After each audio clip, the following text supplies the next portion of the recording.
We all live. It's your boy Dabrand knows. Once again, 3:15 in the afternoon on this Friday. See, I already know what that means. We about to get it litty. So come chill with your boy. Let's go. Give it up. Brando knows.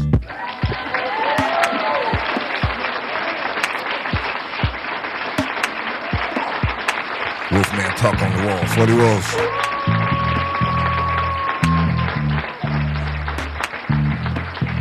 You know my motto, no delay. Now that you know that your boy, the HCM Brando knows. Let's go and start the show. Clintons erupt over the Epstein files. Let's get into it. Check it out.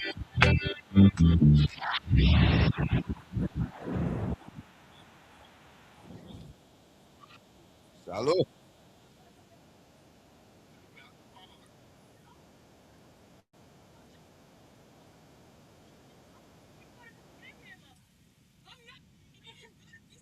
Okay. I believe with all my heart you are as sincere as anyone on this committee about wanting to get answers about the truth. And I believe your heart is pure. Maxwell is coming in front of this committee.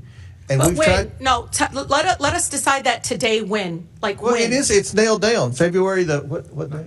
The 9th. She's February coming, 9th. and you'll be able to ask her questions. That's one of the things Clinton wanted was only me and Garcia. Maxwell's coming. Anyone who wants to ask her questions on this committee will be able to. So that's. No, I think the that's American nailed down. people want answers from President Clinton. I'm not trying to argue with you, Mr. Lee. I just want to respond to. Pam Bondi is coming before Congress in 2 weeks.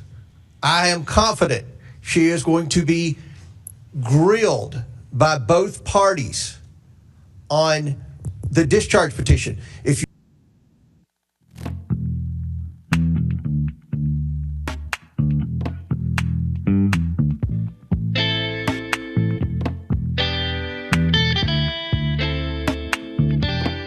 Check it, look at this thing for me.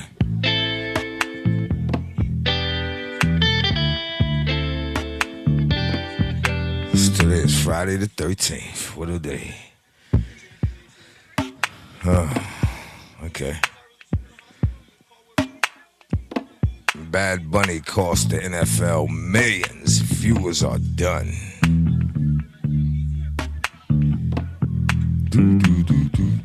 you all are all sincere, try to get some names from these women, and we will continue to try to get documents. Mr. Chair, subpoenaed the just estate. If I didn't Mr. want Chair, to know let's that, follow if we the didn't money. want to, Let's Mr. bring these Lee, bank Mr. Lee, you're out of executives. order.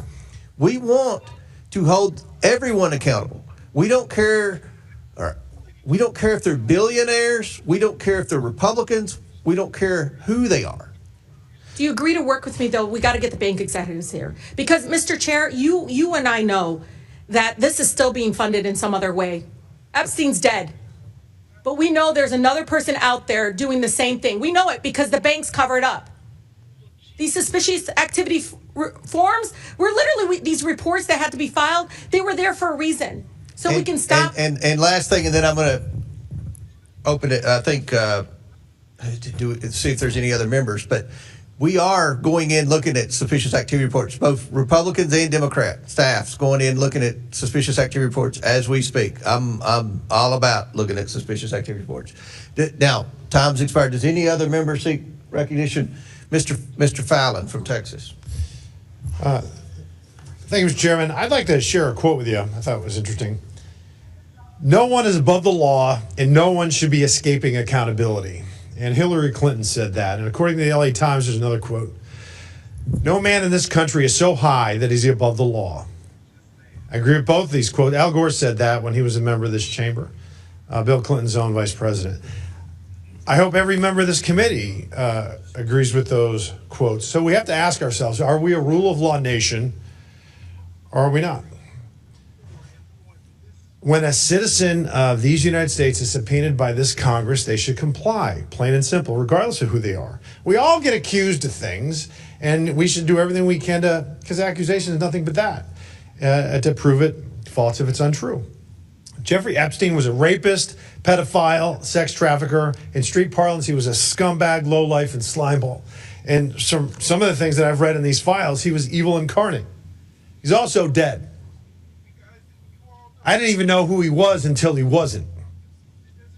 So why are we here talking about a dead guy? Because he was associated with powerful people, some of which are highly likely to have participated with him in some of the worst kind of criminal activity. And if they did, they should pay. They should face justice. Whether they're rich or poor, famous or anonymous, mighty or meek. So is that what we're doing today? Are we pursuing justice and transparency? Because transparency makes an easier and shorter path to the truth. We should be pursuing the truth. But some on this committee and in this Congress are pursuing fame and campaign fortune and exploiting this issue, not in the pursuit of justice, but in the pursuit of raising hundreds of thousands of dollars using a false premise as a battering ram. Jeffrey Epstein, and here's the false premise, that Epstein was a creature of the political right, and they're protecting him, and he was palling around with Donald Trump and those in his orbit. And that's why the Republicans won't release the files. Now, that's incendiary, but is it true? Or is it just a cheap, woke fantasy? Well, here's the facts, and the facts matter, so let's look at the tail of the tape. How many confirmed visits to the White House? Under Bill Clinton, there were 17. Jeffrey Epstein visited the Clinton White House 17 times. How many times did he visit the Donald Trump White House? 0. How about documented political donations? 21,000 to the Clintons, 0 to Trump. Documented non-Clinton political contributions. 118,000 to the Dems, 18,000 to the GOP, for a total of 89% to the Democrats and the Clintons, 11% to the GOP. Now to the matter at hand.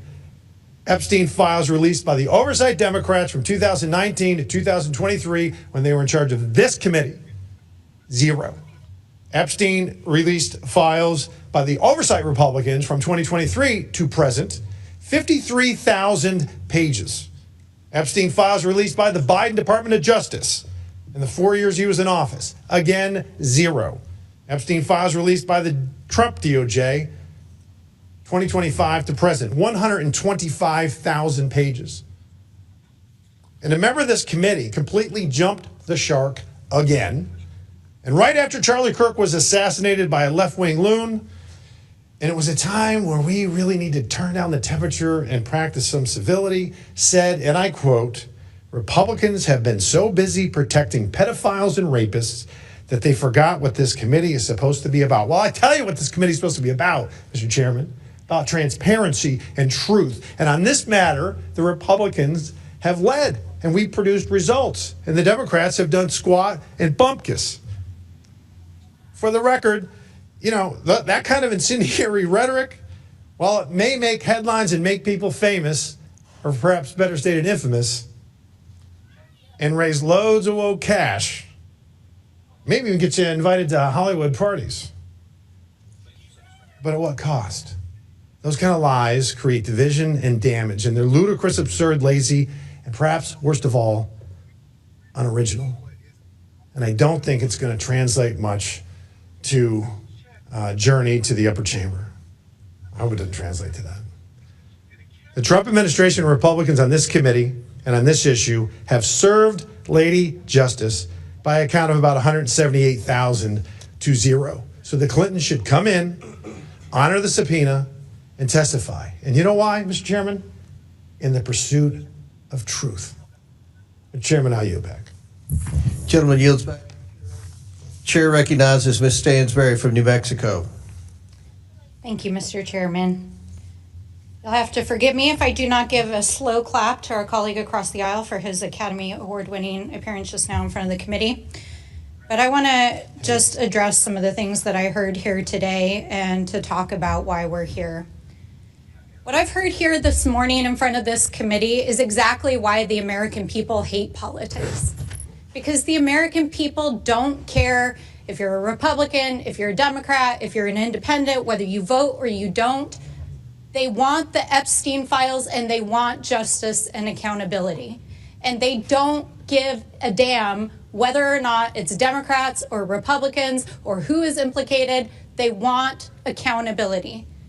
And that is what the survivors are asking us for.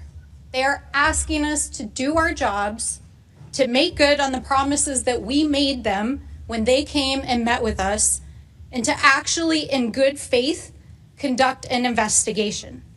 Now, I always think it's important to pull back the curtain for the American people about what happens in these committees. And I was not shocked and surprised, but, I think it's important to note that when I stepped out of the committee a few moments ago, the press were huddled on the Republican side of this committee room to take statements from the Republicans.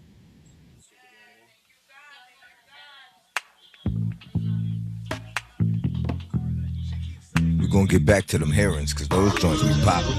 I mean, like, who One is Trump, this you gotta check man? out the herons. Golly. Can't sing. I mean, like, what is this? Golly. This is ridiculous. They got the American flag and all these other flags. And yeah, God bless you too. Get off the stage. Please get off the stage. Get off. Put the game back on. I can't stand this. Tell me that. I mean, what in the world is all this foolishness? As you see, some bad money. Get off the stage, please. Jesus. Go with it, sir. And we gone. And there it is. No warm up, no spin. That reaction you just saw, that wasn't hate. That wasn't bigotry. Like, who is this man? Golly. He can't sing. I mean, like, what is this? Golly. This is ridiculous. And got the American flag and all these other flags. And yeah, God bless you too. Get off the stage. Please get off the stage. Get off. Put the game back on. I can't stand this. Tell me that. I mean, what in the world is all this foolishness? Thank you. Get off the stage, please. Jesus.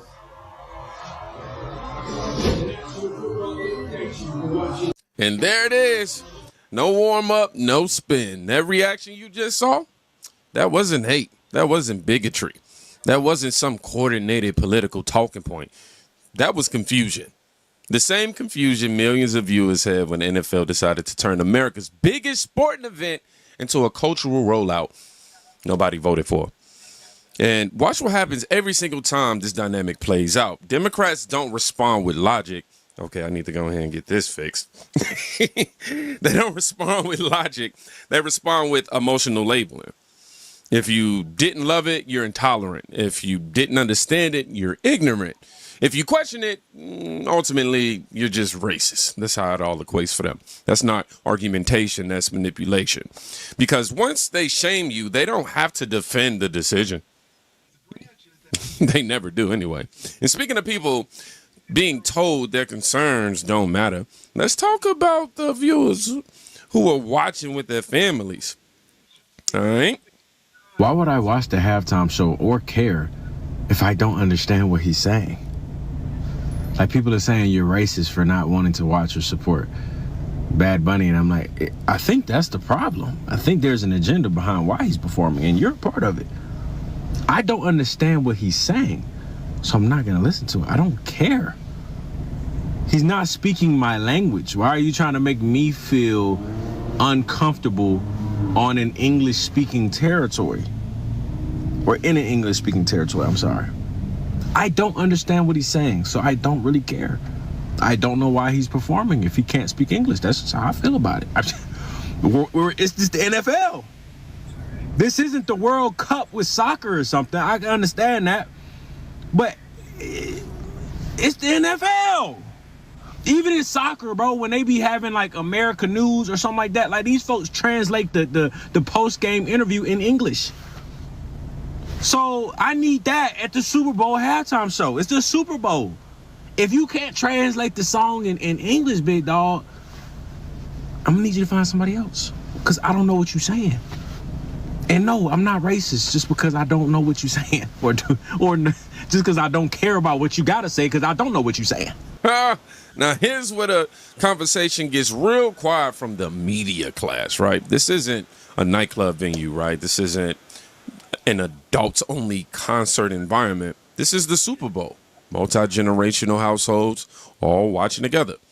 And when parents raise concerns, they're mocked, dismissed, painted as regressive. I want you to notice the pattern, though. Democrats scream, protect the children when it supports their agenda, but when the concern challenges their cultural programming, suddenly protecting kids becomes ridiculous to them. That idea is just, they can't fathom it. That's selective morality or narrative convenience. But criticism didn't stop at broadcast tone. Some viewers started digging into the actual content itself. I want y'all to check this out. Okay, so my post about translating Bad Bunny's song so that you know what you're listening to at the Super Bowl went viral. I didn't expect that, but since we're at it, let's translate another song. This one is called Vatican, and this is a clip from that music video, so you know where that's going. He spelled Vatican with a B for some reason, but here we go, let's start up there.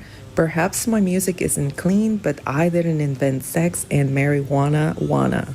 AAA, where is the horny one? Raise your hands. A grinding, and we go. To the Vatican, call your mom to ask for your hand. A. I was in hell when I stumbled upon a she-demon. She was selling her soul and I bought it. She was yummy, but her friend was even yummier. Let's go, the three of us. Let's go, the three of us, yes. Where are we? I don't know. Who are you? I don't know. God forgive me because I have sinned. You are horny, I know. Let's go. I know. God forgive me, AA.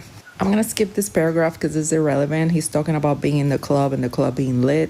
But let's go to this paragraph here. It says, everybody fornicates here. The waiter and the preacher. Hey, mommy, you're so fine. Send me a picture of the young Mika. I don't know who young Mika is. They got me overthinking. The night got kinky. And in her ass, the pinky. Her hair purple like Inky Winky. I slap her ass and I leave her like Poe. I give it to her where she goes pee-pee and where she goes po-po. You already know what that means. God is watching, God is listening. That is what we're teaching our children. Hey, to believe in God, you don't have to be a minister. No man on earth has the right to judge in the name of Christ. And again, this is coming from a guy that takes pictures dressed as Baphomet. I mean, if you don't see it, you're blind. But he also portrays himself as Jesus in his music videos. In Old San Juan, they even have a mural of him as Jesus. And look, I'm not the best Christian out there, but back in the day, they used to call that blasphemy. And honestly, in my opinion, it's plain disrespectful. So there you have it. That's another Bad Bunny song so that you know what you're listening to.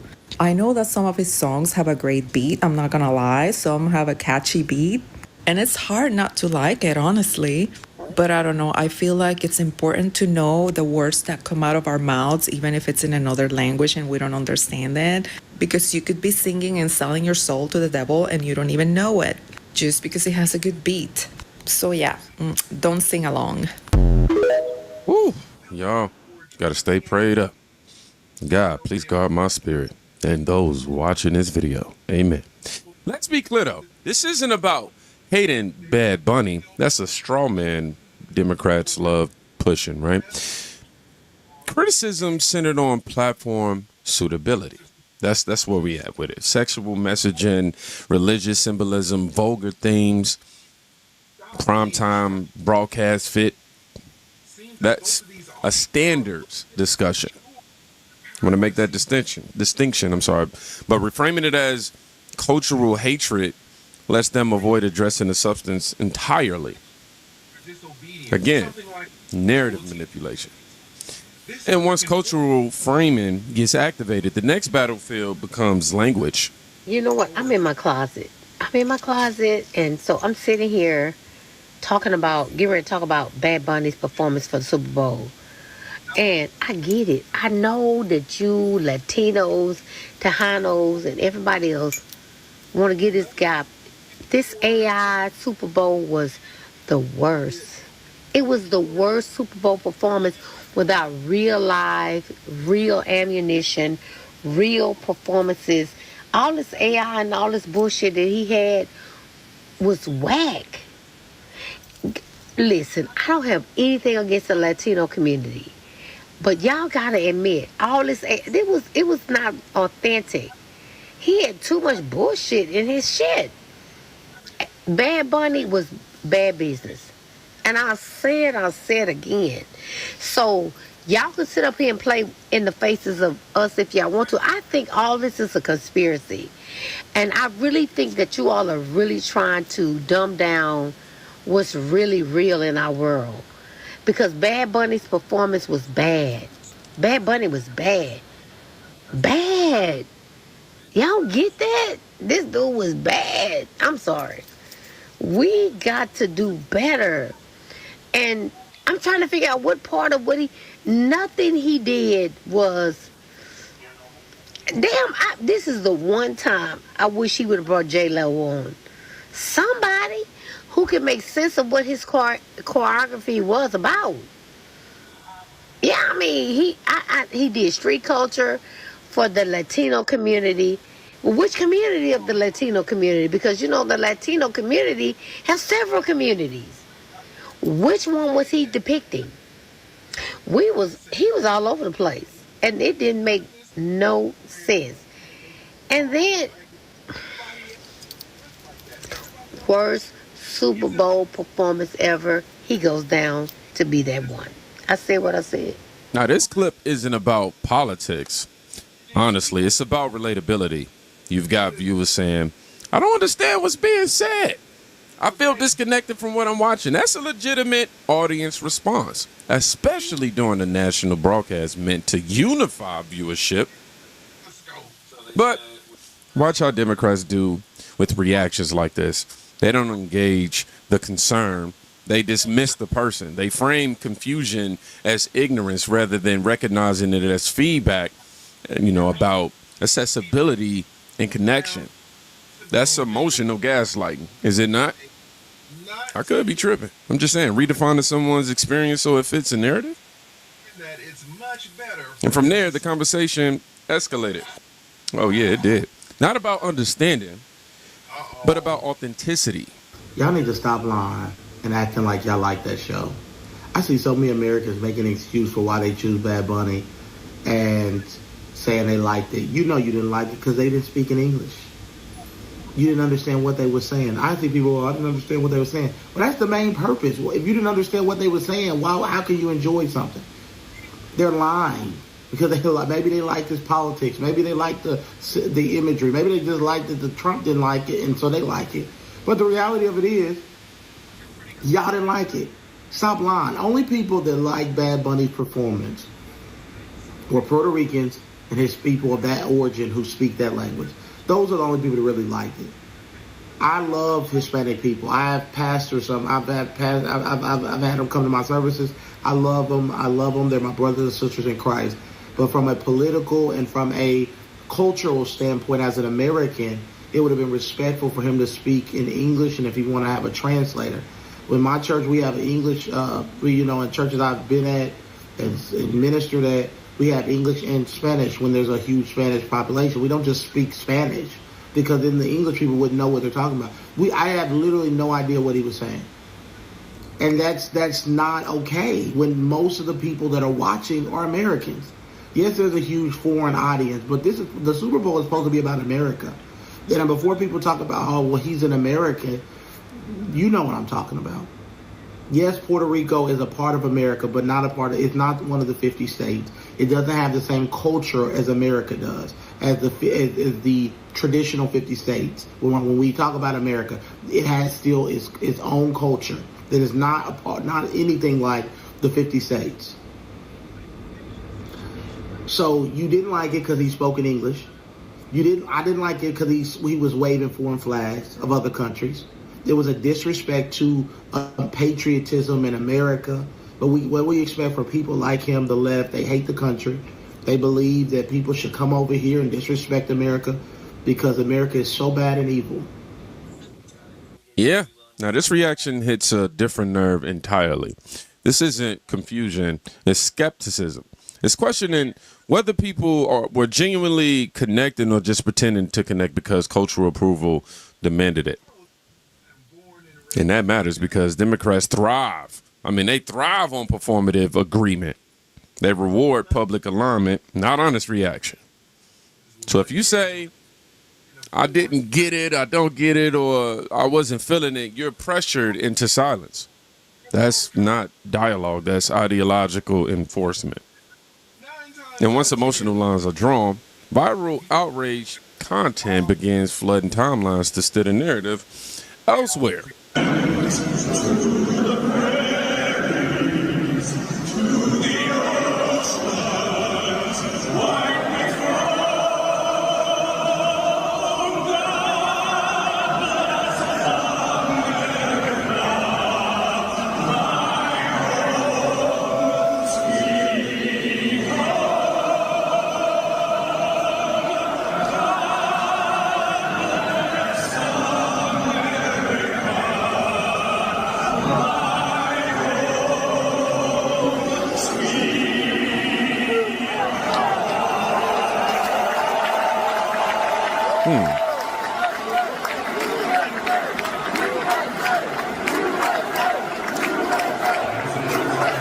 Hey, USA. So it says, wow, Bad Bunny refused to stand for our national anthem. Now, I'll be honest, this is how outrage cycles operate. Context gets stripped, interpretations get assigned, emotion gets weaponized. Suddenly, we're no longer talking about halftime quality. We're debating loyalty optics. That's algorithm fuel for sure. Not understanding. However, I will say, man, anytime you're in anybody's country, I feel like it's important to just show respect to where you're at. And then headlines start amplifying claims faster. Then they can actually get verified, y'all. So it says, Bad Bunny forced to remove his IG after getting so much hate for his disgusting Super Bowl performance. But important correction here. His Instagram wasn't deleted. I went and checked it today. Posts weren't cleared. The account stayed active, at least when I checked it. We deal in accuracy, not in inflation here. Because exaggeration, it weakens credibility. And credibility is power. But emotional reactions weren't limited to one side of the aisle. They erupted elsewhere. I'm so fucking pissed off right now. I came to this bar for the Super Bowl. I come to this bar actually pretty often. And we even reserved this shit like a week ago. I show up in here pretty much all day wearing my Bad Bunny shirt. Halftime show comes up and they put Turning Point USA. I'm like, okay, maybe they'll flip it over. Halftime show comes on and I ask the bartender, I'm like, so you guys aren't gonna put on the halftime show? And she's like, no. Why? And she was like, oh, because the owner doesn't want any issues and they don't want to play it. Like, are you fucking kidding me? You should have advertised that shit. I would have not come here if I would have known that. This world is so fucking divided. It's so divided and so fucked up. So I had to go and sit in my car and watch the halftime show. Mind you, I missed like the first 5 minutes on TikTok live of someone's TV recording it on this tiny little screen watching it because you refuse to play it. It's so fucked up. Like, I'm never coming here again. Like, I get it. People have their different point of views, and you can, and I'm not here to press judgment on, not judgment, but like, because I am judging, but I'm here to press my views on anyone else. But for you as a business owner to be that fucking racist is fucked up. What? That's what that equated to? Oh, man, I done spilled. Okay, so I was eating pineapples, y'all, and spilled a little juice on my shirt. So that's where that came from. I know y'all looking like, bro, ain't nobody even care. But same event, different outrage. And again, emotional responses get validated or mocked depending on who expresses them. That inconsistency reveals narrative bias, not principled analysis. Yet, outside ideological extremes, some perspectives try to land in the middle. Hey, how'd you like Look it? at Ocho. You liked it? I didn't understand not one word, but the production and the visual effects. Oh yeah, the visuals. Yeah. Man. Oh yeah, it was nice. It was nice. Yeah. It was nice. Yeah. I mean, listen. I mean, if you would hit me, I could explain, what he was saying. But it was dope. It was dope. I enjoyed it. And I mean, you think a lot of people complaining, oh, why didn't go back where he come from? Why? He American. Puerto Rico is a part of America. Let me ask you a question, Ocho. Where were these people when you two performed? What part of America are you two from? What about the Rolling Stones? Did the Rolling Stones? Hold on, chat. Y'all look. Tell me if the Rolling Stones ever performed. What about Paul McCartney? Come on, man. I know. You know I know. I just don't understand. I mean, we're all about, cultural diversity and having everyone else having a chance. And we've had every different type of performer at our halftime shows. I'm not sure what the problem is. I mean, it shouldn't be a problem. Enjoy it. And especially when it comes to Latin music. Listen, if you don't understand the words, hey, forget not knowing the words. It's a vibe. Enjoy the music. No matter what you think of him, he's the most popular artist in the world. The NFL is trying to go global. I don't know if you noticed, but look at those games where they got games at next year. 9 of those games, they in Rio, they in Australia, they all over the place. Hey, I was here jamming, boy. Hey, I'm looking at the visual. I say, okay, you play it to your heritage. I like that. They got the snow cones and they got to play dominoes and the women getting the nails done. I was like, okay, I'm feeling it.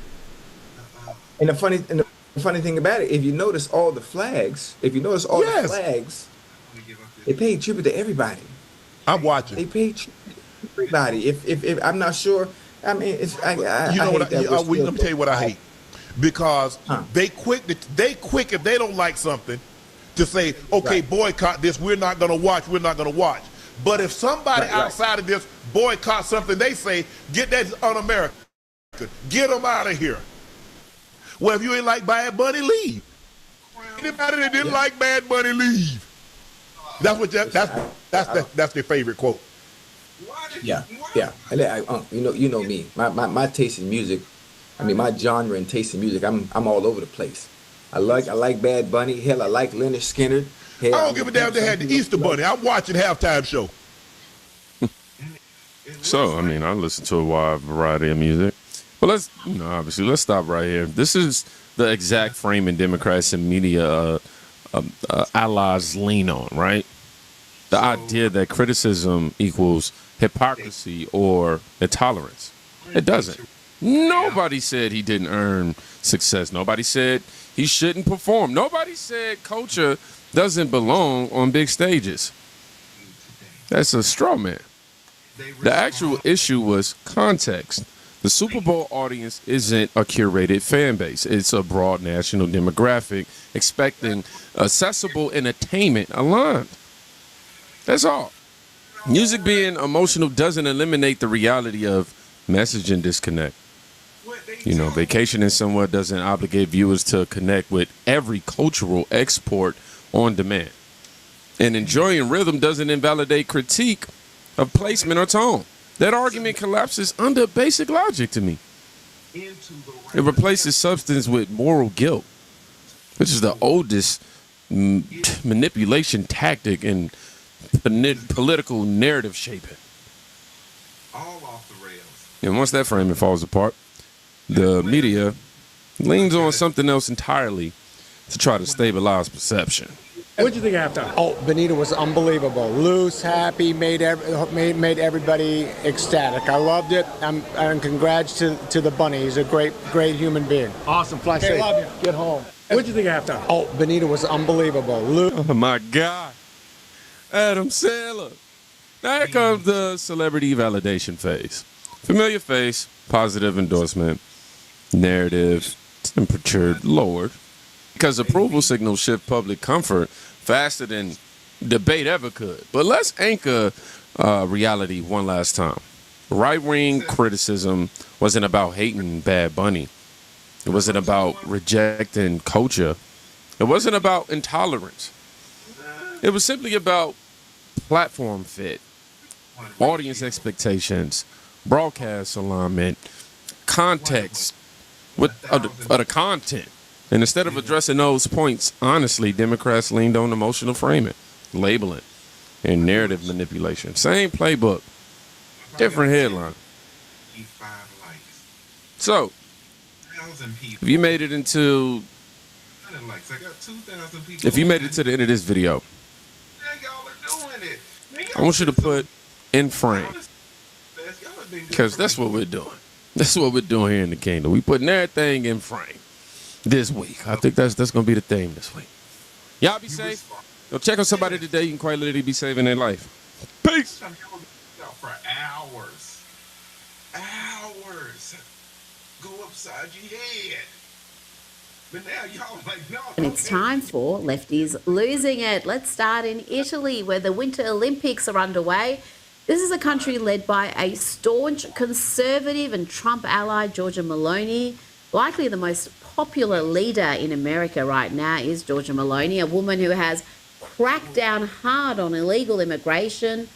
Perhaps some of the self-delighted flogs in the US Olympic team are unaware of these facts because they are carrying on like the US is the only country where immigration laws are enforced. Let's hear from some dude called Hunter Hess, another one disgracing the great Hunter name. Here is the freestyle skier emoting at a press conference. It brings up mixed emotions to represent the U.S. right now, I think. It's a little hard. There's obviously a lot going on that I'm not the biggest fan of, and I think a lot of people aren't. If it aligns with my moral values, I feel like I'm representing it. Just because I'm wearing the flag doesn't mean I represent everything that's going on in the U.S. Really, dude? Just what sort of a self-delighted simpleton is Hunter Hess? He has mixed feelings about representing his country, then jump on the first plane home, son. Does he really expect the Trump administration, elected in a landslide, to alter its election promises his fellow Americans voted for so he can feel good about representing his country? Let's hear from another virtue-signaling Olympian with delusions of grandeur. This is Chris Lillis. He's heartbroken about criminals being deported. I feel heartbroken about what's happened in the United States when, I'm pretty sure you're referencing ICE and some of the protests and things like that. I think that as a country, we need to focus on respecting everybody's rights and making sure that we're treating our citizens as well as anybody with love and respect. But possibly the worst bit of delusional moral posturing goes to figure skater Amber Glenn, who makes Tonya Harding look like a lovable and rational gal. Yeah, it's been a hard time for the community overall under this administration. It isn't the first time that we've had to come together as a community and try and fight for our human rights. And now, especially, it's not just affecting the queer community, but many other communities. Really, Amber? Tell me exactly how the queer community is under attack. Just because mutilating confused kids with irreversible procedures is frowned upon now because boys and men can no longer steal women's places in women's sport. And talking about keeping women's sport just for women, remember when this character with male chromosomes was beating the bejesus out of a bunch of women and getting a gold medal for his troubles? Those of us calling out the unfairness of Iman Khalif being allowed to compete in the women's boxing at the Olympics were attacked. I was even threatened with legal action for stating the obvious, and other women were also attacked, including Megyn Kelly. She was born a woman, lives as a woman, and boxes other women. So what is the argument against that? This is such an outrage. Look at this. This is a man. This is a man who is competing in the boxing tournament for women. No, she's not. She's a woman. This female boxer is female. Can we stop this before America turns into a presidential campaign issue? Well, you'll be shocked to learn that Iman Khalif is indeed a man, and the Algerian has admitted to having male chromosomes. Give back that gold medal, dude. Now let's get to Bad Bunny's performance at the Super Bowl. It's subject of much debate. The political activist who likes to wear dresses occasionally is said to be the biggest star in music. That's what the powers to be at the NFL claim. But let's see if the actual players taking part in the game are fans of Bad Bunny. What's your favorite Bad Bunny song? I already got one. Sorry about that. I don't know who that is. I never heard of Bad Bunny. I don't know who that is. He's performing at halftime. Yeah, I don't know what it is. I don't know no Bad Bunny song. Do you think they made a mistake? I believe so. I ain't never heard of bro till now. I don't have one. I don't listen to him. I don't know any song. I don't have one. Oh, what the heck's it called? I blanked out the name. I don't think I have one. I don't know Bad Bunny song. That's a tough one. I don't have one. I don't really listen to that, but I can't lie. I really do not know any of them. I haven't listened to any songs. I don't know any. Now, it's not just Bad Bunny who loves preaching politics and a hard left agenda. The NFL also picked has-been pretend punk rockers Green Day, the painfully mediocre and lame Green Day, to perform at the Super Bowl. Let's look at some of their recent work. Well, maybe I'm the American. I'm not a part of a MAGA agenda.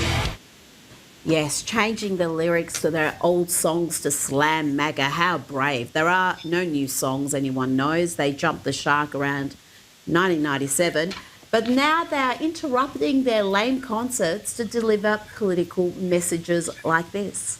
This goes out to all the ICE agents out there, wherever you are. Quit that job you have. Because when this is over, and it will be over, at some point in time, Christy Dome, Stephen Miller, J.D. Vance, Donald Trump, they're gonna drop you like a bad habit. Come on this side of the line. How does he manage to look like a middle-aged lesbian, about as punk rock as a pumpkin spice latte? Well done, NFL. That's who you have selected to unify the nation. Talk about not knowing your audience.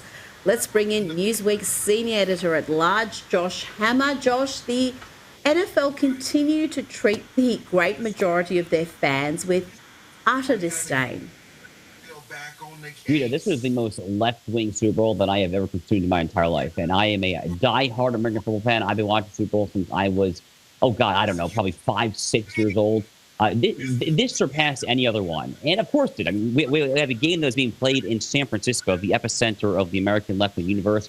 Two teams that are in Seattle, and from Boston, Massachusetts, to liberal titans here. You had Green Day, you had Bad Bunny. I mean, the whole thing was just an utter, absolute abortion. It was an atrocity of a Super Bowl. The Bad Bunny halftime show is going to get the headlines, and rightfully so. I mean, Roger Goodell, the commissioner of the NFL, is frankly just utterly commie trash. But the silver lining, Rita, of all this, silver lining of Green Day, who is exactly as you say they are a radical left-wing ideological group of washed-up, mid-50s, 60-year-old lesbian-looking rockers. But between that and Bad Bunny, this halftime show that was entirely in Spanish, like literally not one word, not even Lady Gaga saying a word in English. I was ready to punch a wall. I mean, it was utterly insane. I mean, it makes me just genuinely live. My blood was boiling. But the silver lining here is that Donald Trump's approval ratings are probably going to spike in response to this, because the people will see this, and they will see that this is the opposition, that they celebrate the multicultural agenda, they celebrate the desecration of American heritage, they celebrate the notion that America will ideally in their dystopian future not be an English-speaking country there. They love that there. So frankly, I think that ICE actually could see a spike in approval rating as a result of this. Donald Trump, I think, will probably benefit as well. Rita, that's the silver lining. But frankly, this whole Super Bowl, I mean, frankly, the football game stunk too. It was a very boring game. But the entertainment was, frankly, just an utter atrocity. Atrocity, that is a strong word today. But I think it's a very popular way to describe what happened today. Can we also talk about the Black National Anthem that was performed before the game?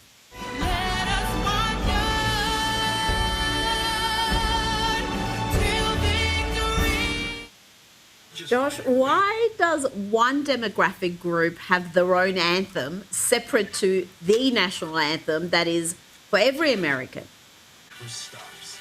You know, Rita, one of my producers from my show texted our show chat just before the game started. He said, "I'm getting ready for the black coin toss. How about you guys?" I mean, it's just so silly. It's just so utterly stupid. Frankly, it's not the first time the NFL's done this. They've actually done this in previous Super Bowls as well. Memory serves, all since St. George Floyd, our great late martyr, died in May 2020. The NFL has been all in on the woke agenda. They have end racism and blazing in the end zones there.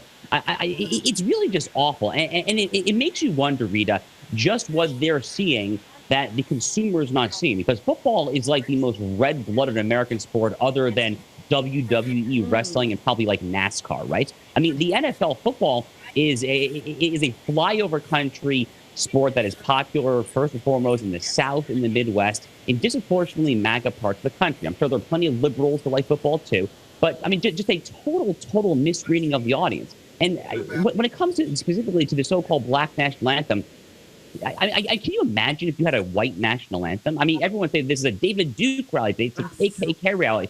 You would never do it because you recognize intuitively how utterly insane it is. The national anthem here in America is for everyone of all religions, all sexes, all sexual orientations, all skin colors there. Blacks, whites have fought and died for that flag. They're the Tuskegee Airmen in World War II. It's just awful. It's just absolutely awful. This is where the NFL has gone to, Rita. Frankly, it makes me, again, as a lifelong football fan, makes me frankly want to tune out of the game next year.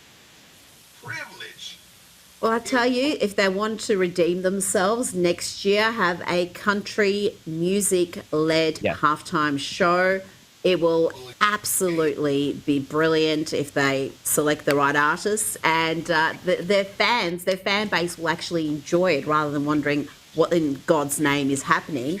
Now, I'm going to do a full breakdown of all the Super Bowl craziness in tomorrow's show, but Josh, can you explain what is happening here? This is Patriots wide receiver Mac Hollins showing up to the Super Bowl. Is wearing handcuffs, a prison jumpsuit, and a Hannibal Lecter-style mask, no shoes. What is happening, Josh? I could not work out what this meant. Rita, you know, the friend makes two of us, if I'm being very candid to the audience. It was actually my wife who flagged this for me. I totally missed it. My wife found this video for me and said, "Honey, what the heck is going on here?" He's clearly making some sort of political statement. It's not entirely clear exactly what he's trying to say there. I presume it's some sort of ICE open borders, anti-incarceration, pro-decarceration agenda. But remember that, again, this game was in San Francisco. San Francisco, the 49ers, the NFL team there, they had Colin Kaepernick as their quarterback for many years there. So, I mean, this was kind of the moment. With Green Day, with Bad Bunny, and the backdrop of Nancy Pelosi and Gavin Newsom and Colin Kaepernick's beloved San Francisco, this was the time to pull out all of these stupid stunts. Even if the stunts, frankly, don't make any sense there. So, again, it's so cryptic and it's so utterly dim-wit and low IQ that we can't even figure out what he's trying to say there. It's clearly some sort of anti-ICE, anti-incarceration, anti-prison, anti-MAGA, load of just utter gobbledygook there. But it failed, and frankly, for what's worth, his team actually failed epically too. They got their butts kicked by the Seattle Seahawks, and rightfully so. But this is some sort of just utterly idiotic attempt to get the man, to get the political establishment there. And the fact that you and I are still having a hard time figuring out what in the world he was trying to say shows what an utter failure it was. Well, yeah, no one seems to know precisely what he meant by that. Maybe he'll explain it, but I did have a look at some left-wing publications as well to see if they had an idea what he was trying to convey, and they were none the wiser. They had some weird ideas of what it could mean, but I think it was all just wishful thinking, a lot of that. Now, I want to stay on the sports theme. What do you make of all the political posturing and moral preening we've seen from American athletes at the Winter Olympics, Josh? What have you made of some of the commentary there about how they feel about representing America in 2026? Well, I'm not a fan of it. And I am a big fan of the Olympics in general. To me, the Olympics are an opportunity to get beyond politics, to unite in the name of the nation that we all love. And, many of the great Olympics moments in modern Olympic Games history, certainly in American Olympics history, many of our great moments have been precisely that. I mean, speaking of the Winter Olympics, I mean, who can forget the miracle on ice in 1980 when America, this group of amateur hockey players defeated the best team in the world, the Soviets, at the height of the power of the Soviet Union there. I mean, these are the great moments there to unite in love of one's country. So this is really not the time to try to make some sort of political statement there. You know, there's that old line that politics is supposed to stop at the water's edge. And there's quite a lot of truth to that. When you're representing your country overseas there, just shut up and represent the flag. Represent the men and women who gave it all to defend your freedom, to defend your right to go to Milan, to beautiful northern Italy, and to have 2 weeks off in the snow to do your thing there. I mean, how about a little respect there? So it's just awful. I will say that you can contrast this with the way that a couple of the recent American tennis players handled the exact same thing down under in your neck of the woods there in Australia during the Australian Open. You had the American male tennis player and the female player who were asked similar questions by left-wing sports media, namely The Athletic, which is a New York Times-owned publication. They said, how do you feel about representing America during the time of ice there? And they both gave the perfect response. They said, you know what? I'm not going there because guess what? I'm playing tennis, I'm having fun, and I love my country. Well, bravo. Great answer. I don't know why the Olympians can't do the same thing. Well, yeah, that pest of a sports reporter, the activist, just gave that same question to every American tennis player, and pretty much all of them except one that I saw Coco Gauff, just batted it away. And he wasn't satisfied with that. He would keep going back. But no, Coco Gauff, the highest paid female athlete in America, she played the victim beautifully. So she got all the coverage. And it's funny that they're doing this in Italy. This is a country led by Giorgia Meloni, who's been described as the female Donald Trump. She's a staunch conservative. She's a good friend of the Trump administration, and she's cracking down on illegal immigration. So to be making those comments in Italy itself is interesting.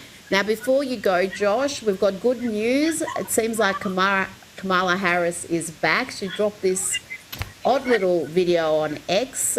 Tell me about Kamala 2.0, this relaunch. Does she still think she will be president one day?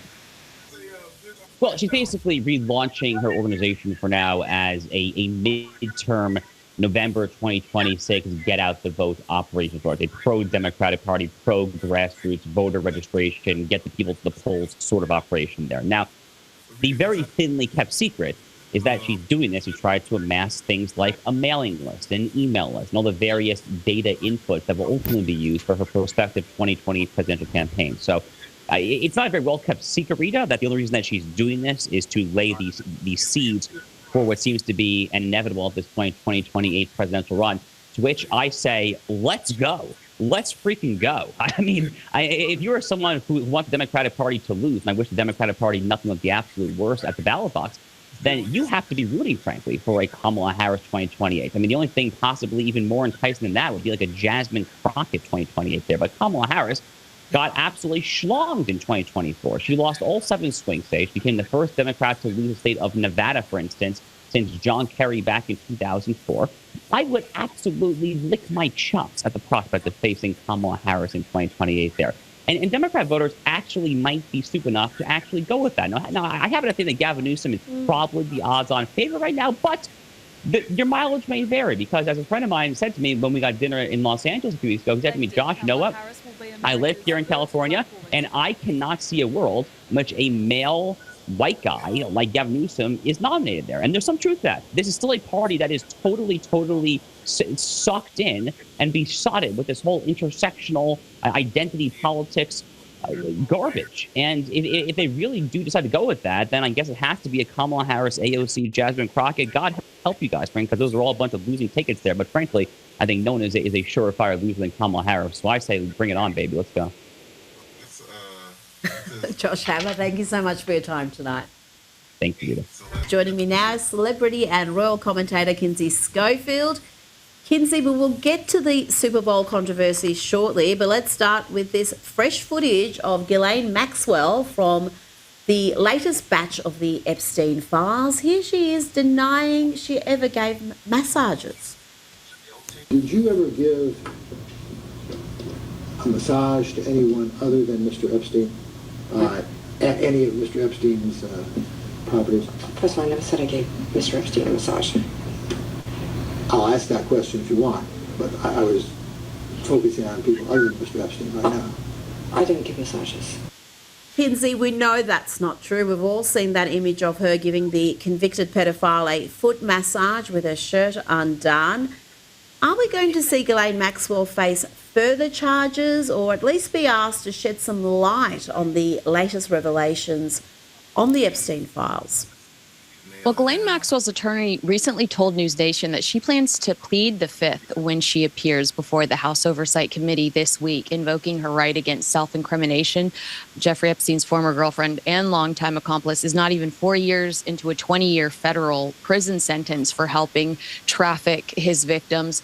I don't think Ghislaine or former Prince Andrew are even remotely credible witnesses anyway.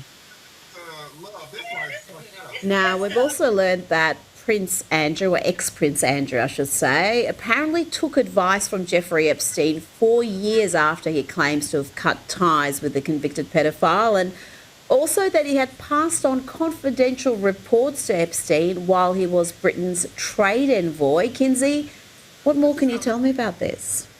Rita, stay with me here. What's notable is the overlap. At the time, Peter Mandelson was UK's business secretary and Andrew was serving as trade envoy. Between 2009 and 2010, Mandelson was alleged to have shared market-sensitive UK and EU government information with Epstein. There's no proven personal relationship between Mandelson and Andrew, but there is shared risk pattern. Both were feeding sensitive access to a man whose business dealings were murky and potentially hostile to UK interests. That matters because it shows how Epstein really operated and made his money. Everyone keeps saying, how did he make his money? By selling access at the highest level of politics, royalty, finance, and tech. But for Andrew, official guidance says trade envoys have a duty of confidentiality with sensitive commercial or political information. So he might really be in trouble here. Now, Kinsey, I spoke earlier in the show about how Prince William and King Charles held a late-night meeting to eject Prince Andrew, former Prince Andrew, I should say, from the Royal Lodge before he was due to leave. What do you make of these new details? To me, this is a real reflection of Prince William's leadership. There's a ruthlessness there that the royal family desperately needs right now. He's a common sense king in the making. He understands optics. He understands that you're defined by the company you keep. And he's clearly willing to chip away at the grifters and push them further and further from the crown. And honestly, I think that's worth celebrating. Now, millions of Super Bowl fans ditched the official halftime show, which featured a Spanish-only performance from anti-Trumper Bad Bunny. Millions, Kinsey, opted for Turning Point USA's halftime show, headlined by Kid Rock, Brantley Gilbert, Lee Brice, and Gabby Barrett. How many were watching this alternative halftime show, Kinsey? Yeah, I mean, the NFL really split fans with the Bad Bunny. I mean, a lot of viewers responded by simply turning off NBC. Others took to X to complain. The tweets are hysterical. Meanwhile, Turning Point USA's alternative halftime show pulled in a massive audience. At peak, I saw 6.1 million viewers watching YouTube while I was watching it. I thought Lee Brice was incredible. President Trump also weighed in saying the Super Bowl halftime show is absolutely terrible, one of the worst ever. It will be fascinating to see in the coming days, or even probably this time tomorrow, just what that total is on Turning Point's alternative halftime show, because a lot of people won't watch that live. They know they can go back and see that at any time. So we'll see all the numbers. But if you've got 6 million live streaming it, that's a huge number. Let's get back to the royals. Meghan Markle went to the annual 15% pledge fundraising gala last night solo. She reportedly turned heads with her outfit, enormous black velvet train over a pink dress. That looks a white dress to me, but apparently it's pink. Kinsey, where was Prince Harry? You know, Rita, I don't know. Maybe it was 2-for-1 blunt night at the local Montecito dispensary. My question is, where's Meghan Markle's mom? If you're not going to bring your man, at least let your mom feel glam. Her running around town alone does not dispel rumors that Hollywood can't stand her and she's running out of friends. But Harry has become the spare in his own marriage. And every time Meghan is beaming on the red carpet for the evil press that makes her life so hard, according to Harry, we're reminded of that.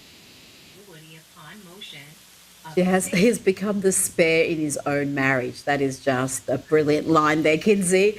Now to the ongoing Beckham saga. Romeo Beckham has debuted a new family tattoo across the back of his neck, while his older estranged brother, Brooklyn, has had a new design tattooed on his finger to cover up one he had there featuring the names of his three siblings, Romeo, Cruz and Harper. Kinsey, that's pretty harsh, covering up the names of your siblings. This is getting ugly. He also covered up one on his arm that said dad. I mean, it is ugly, but can we please talk, Rita, about the fact that I just found out that Nicola and Brooklyn wear each other's wisdom teeth around their neck. That is something I'm going to need some time to process. It's giving Angelina Jolie and Billy Bob Thornton energy. I'm not okay with it. Attorney love. Yeah, they had vials of each other's blood, I think, around their neck during a fairly weird time in their lives. But yes, this is odd.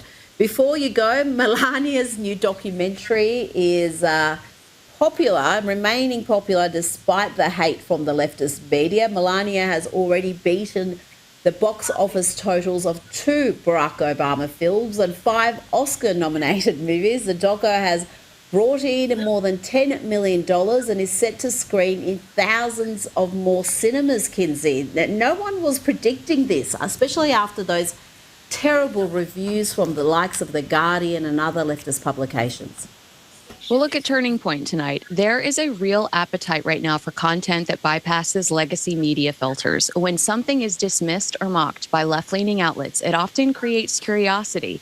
People want to decide for themselves, and Melania has always been a bit of an enigma. So a documentary that offers access, even limited access, is going to draw interest. The numbers suggest that this isn't about politics as much as it's about novelty, scarcity, and the public pushing back against being told what is and is not acceptable to watch.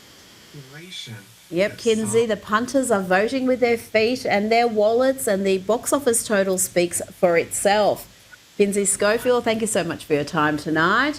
Former Duchess of York, Sarah Ferguson, has been labelled desperate and a degenerate in the latest instalment of the Epstein files, with emails between her and Jeffrey Epstein revealing she was regularly chasing money and attention from the convicted pedophile. The exchanges seemingly indicate that the disgraced ex-wife of Andrew Mountbatten Windsor was very attached to Jeffrey Epstein, telling him he was her pillar. She also wrote, "I am at your service, just marry me. And this, when are you going to employ me? Also, and phew, you still love me." Here's more from journalist Andrew Pearce. 5 days after that pervert was released from prison, Sarah Ferguson was taking her daughters, or offering to take her daughters, aged 19 and 17, to have lunch with a paedophile. You could not make up what self-respecting mother, let alone Sarah Ferguson, would think that was an appropriate way to behave. Let's bring in veteran broadcaster Dee Dee Dunleavy. Dee Dee, there's no coming back from this. She clearly knew of Epstein's depraved activities, but she's still engaged with him and even took her daughters to visit him shortly after he finished serving his sentence. Before I get your input, let's have a look at a few more emails Fergie sent Epstein, a convicted pedophile at this point. She wrote, "I have never been more touched by a friend's kindness than your compliment to me in front of my girls. And this, you are a legend. I really don't have the words to describe my love, gratitude for your generosity and kindness." And this one, not sure yet, just waiting for Eugenie to come back from a shagging weekend. I mean, why would you speak like that to a man like Jeffrey Epstein and include your daughters, Dee Dee? I just do not understand this. No, and it's all about the timing with these correspondence between the two of them, Rita. I think you can divide all the people involved or named in the Epstein files into two categories. Those who cut off contact with him after he was convicted and sent to jail in 2008 for child sex offences. But it very much appears that Sarah Ferguson continued to be in contact with him. 2 days after he was released from prison, his assistant approached him and asked would he pay for flights for Sarah and for the girls to go to Miami. Now, we don't know that he did pay for them, but they certainly were in Miami a couple of days later. So the implication would be that he was paying for her to travel. And then we see other emails sort of after that where he's asking for his business contacts to be shown around Buckingham Palace by Sarah Ferguson, and would the girls be there and would the girls be able to show them around. It's almost like she's pimping them out, and it's actually gut-churning. It's sickening. And I think the monarchy are very worried about her at the moment because there are talks that she's speaking to a ghostwriter about writing some sort of a memoir about her time at Buckingham Palace. And she's got nothing to lose now. Her reputation is in tatters with these revelations. The analysis of what these emails reveal is very scathing, so you can imagine she'd be very motivated to put her version of events forward. Now, Jeffrey Epstein was not so complimentary about Fergie. In an email from September 2011, this obviously isn't to Fergie, Epstein sends a link to the Daily Mail's coverage of Princess Beatrice's graduation from university, and he writes, pic of F from Friday, F being Fergie, not the prettiest sight. Gosh, it's pretty harsh.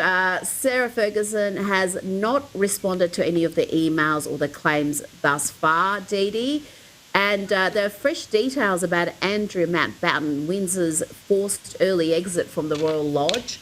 We've now learned via the Daily Mail's Barbara Davies that the final decision to evict the former prince was made during an urgent meeting between King Charles and Prince William a week ago, following the latest Epstein document dump. And also, in recent weeks, Fergie has been smuggled back and forth from the Royal Lodge, lying down in the back seat of a car. Look, I think Barbara Davies wrote that Andrew's exit from Windsor was fittingly embarrassing, and it was indeed. He apparently the last straw was he was seen riding around Windsor, literally on a horse, on a high horse, waving to the public as though nothing had happened. So, and Charles was not having that. The King did not want him going on and interacting with the public in that way. Look, we have to remember that Andrew has never been charged or convicted, and he's always denied any wrongdoing. But the pictures and these emails would suggest otherwise. Some of them are quite stomach-churning, aren't they? And so it doesn't surprise me that Charles has done everything in his power. He's stripped Andrew of his titles. He does still have the title of Duke, which is something that Charles can take away from him.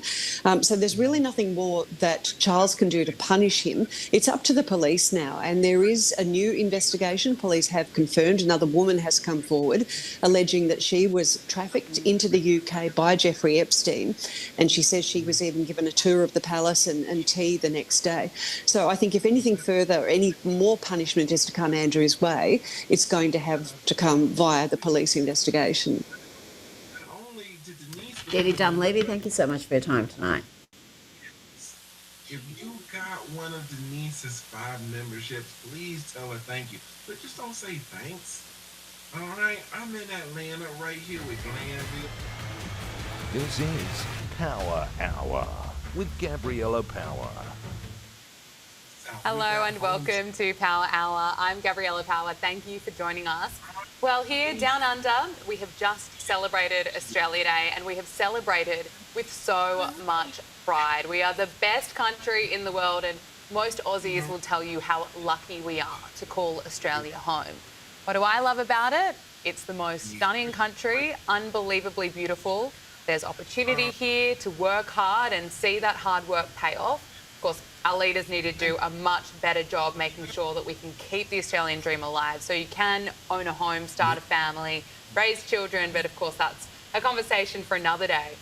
You only have to look around the world to see how lucky we are. Australia, it's always been such a safe country, but we know too well how quickly that can change. In fact, it did change on December 14 at Bondi Beach when two alleged radical Islamist terrorists opened fire, killing 15 innocent Australians, including 10-year-old Matilda, her parents giving her the most Australian name that they could.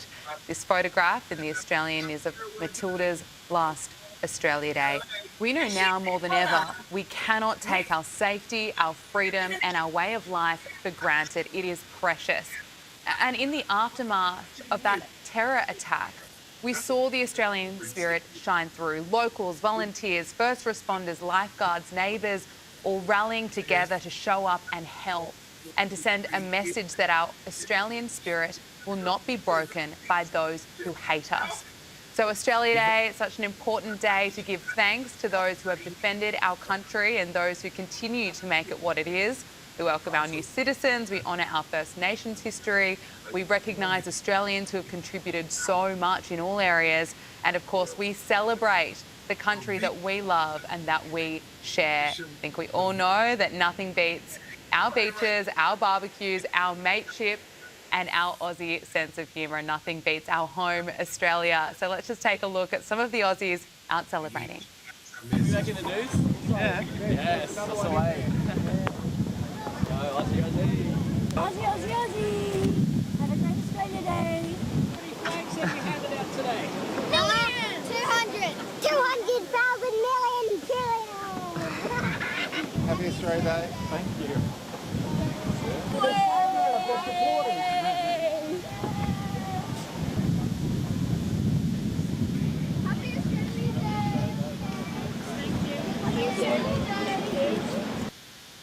We love to see it. Coming up, we'll be unpacking the rise in support for Australia Day and also the rise in support for One Nation, the likely leadership spill within the Liberal Party, and we'll cross to the United States as the situation in Minnesota goes from bad to worse after a second person has been fatally shot in protests involving ICE officers. And in the Middle East, there are reports that Iran could have killed as many as 30,000 protesters in the space of 2 days. Several US warships have arrived in the Middle East as it looks increasingly likely that the US will strike Iran. Later in the show, we'll cover all the latest royals and entertainment news. Look, every country has its healthcare problems, but America's Medicare system is on another level. Millions of seniors end up on the wrong plan every year. They either overpay, lose access to their doctors, or both, not because they did anything wrong, but because the system is designed to confuse them. And it gets worse. A lot of Medicare advisors are really just salespeople pushing whichever plan pays them the biggest commission. That's why I want to tell all of my American Power Hour viewers about Chapter. Chapter doesn't work for big insurance or the government. They're independent. In fact, they are the only advisor that compares every Medicare plan nationwide to find one that actually fits your needs. On average, that saves people about $1,100 a year. Just have a read of the testimonials. One woman, Jill, said Chapter showed her better options that didn't even appear on the Medicare.gov website. That's how broken the system is and how valuable it is to have someone truly on your side. So if you're looking for Medicare guidance, don't go it alone. Call the number below to speak with Chapter and get clear, unbiased guidance on your Medicare options. Let's cross to the US now. Joining us is broadcaster and commentator Jeff Cruer. Jeff, thank you so much for your time. Let's start with the nightmare unfolding in Minneapolis involving anti-ICE protesters and ICE officers. Of course, over the weekend, a second person has been killed during the protest, 37-year-old Alex Pretty. He was armed with a gun at some point. He was fatally shot by a Border Patrol agent. And of course, this comes just weeks after the fatal shooting of Renee Good in the same city. And it's absolutely tragic that two people have now died. The scenes that we are seeing coming out of Minneapolis, they are chaotic, they are ugly. And the Trump administration is now investigating the shooting over the weekend, which they should. Border Czar Tom Homan is on his way to Minneapolis, and in the last 24 hours, it appears that there has been a shift in the Trump administration's response to the shooting. Donald Trump has posted on Truth Social, Governor Tim Walz called me with the request to work together with respect to Minnesota. It was a very good call, and we actually seem to be on a similar wavelength. Jeff, you know, deportations being carried out across the United States are being carried out in red states, and we're not seeing the same chaos. Yet in blue areas, there is this chaos. And I want to know why we are seeing more isolated violence in Minnesota. Well, I live in a state, Louisiana, that's a red state that voted for President Trump. ICE came down here a few weeks ago, apprehended a lot of dangerous criminals. There were no incidents. They were treated respectfully. Local law enforcement worked with them, and they left. And they moved on to Minnesota. And you're seeing these situations, especially in blue cities, Chicago, Portland, New York. Minneapolis is the worst. And it brings back bad memories of 2020 in the aftermath of the death of George Floyd, where you had, portions of the city burned down. And it's because there's no cooperation, really. I'm glad the president talked to the governor. ICE is trying to do the best they can do, trying to remove dangerous criminals, yet protesters are impeding what they're doing. Tragically now, 2 people have been killed. There was no police to set up a perimeter, no police to keep these protesters back. They're right in the face of these ICE agents as they're trying to do their job. And who knows where this investigation is going to go. It needs to be obviously conducted. It's a sad, sad situation, but it would be so much better if they'd be working together. Maybe now we're going to see some cooperation. Hopefully. We need to see that cooperation, and we need to see a de-escalation in violence. Here is Caroline Levitt speaking earlier today.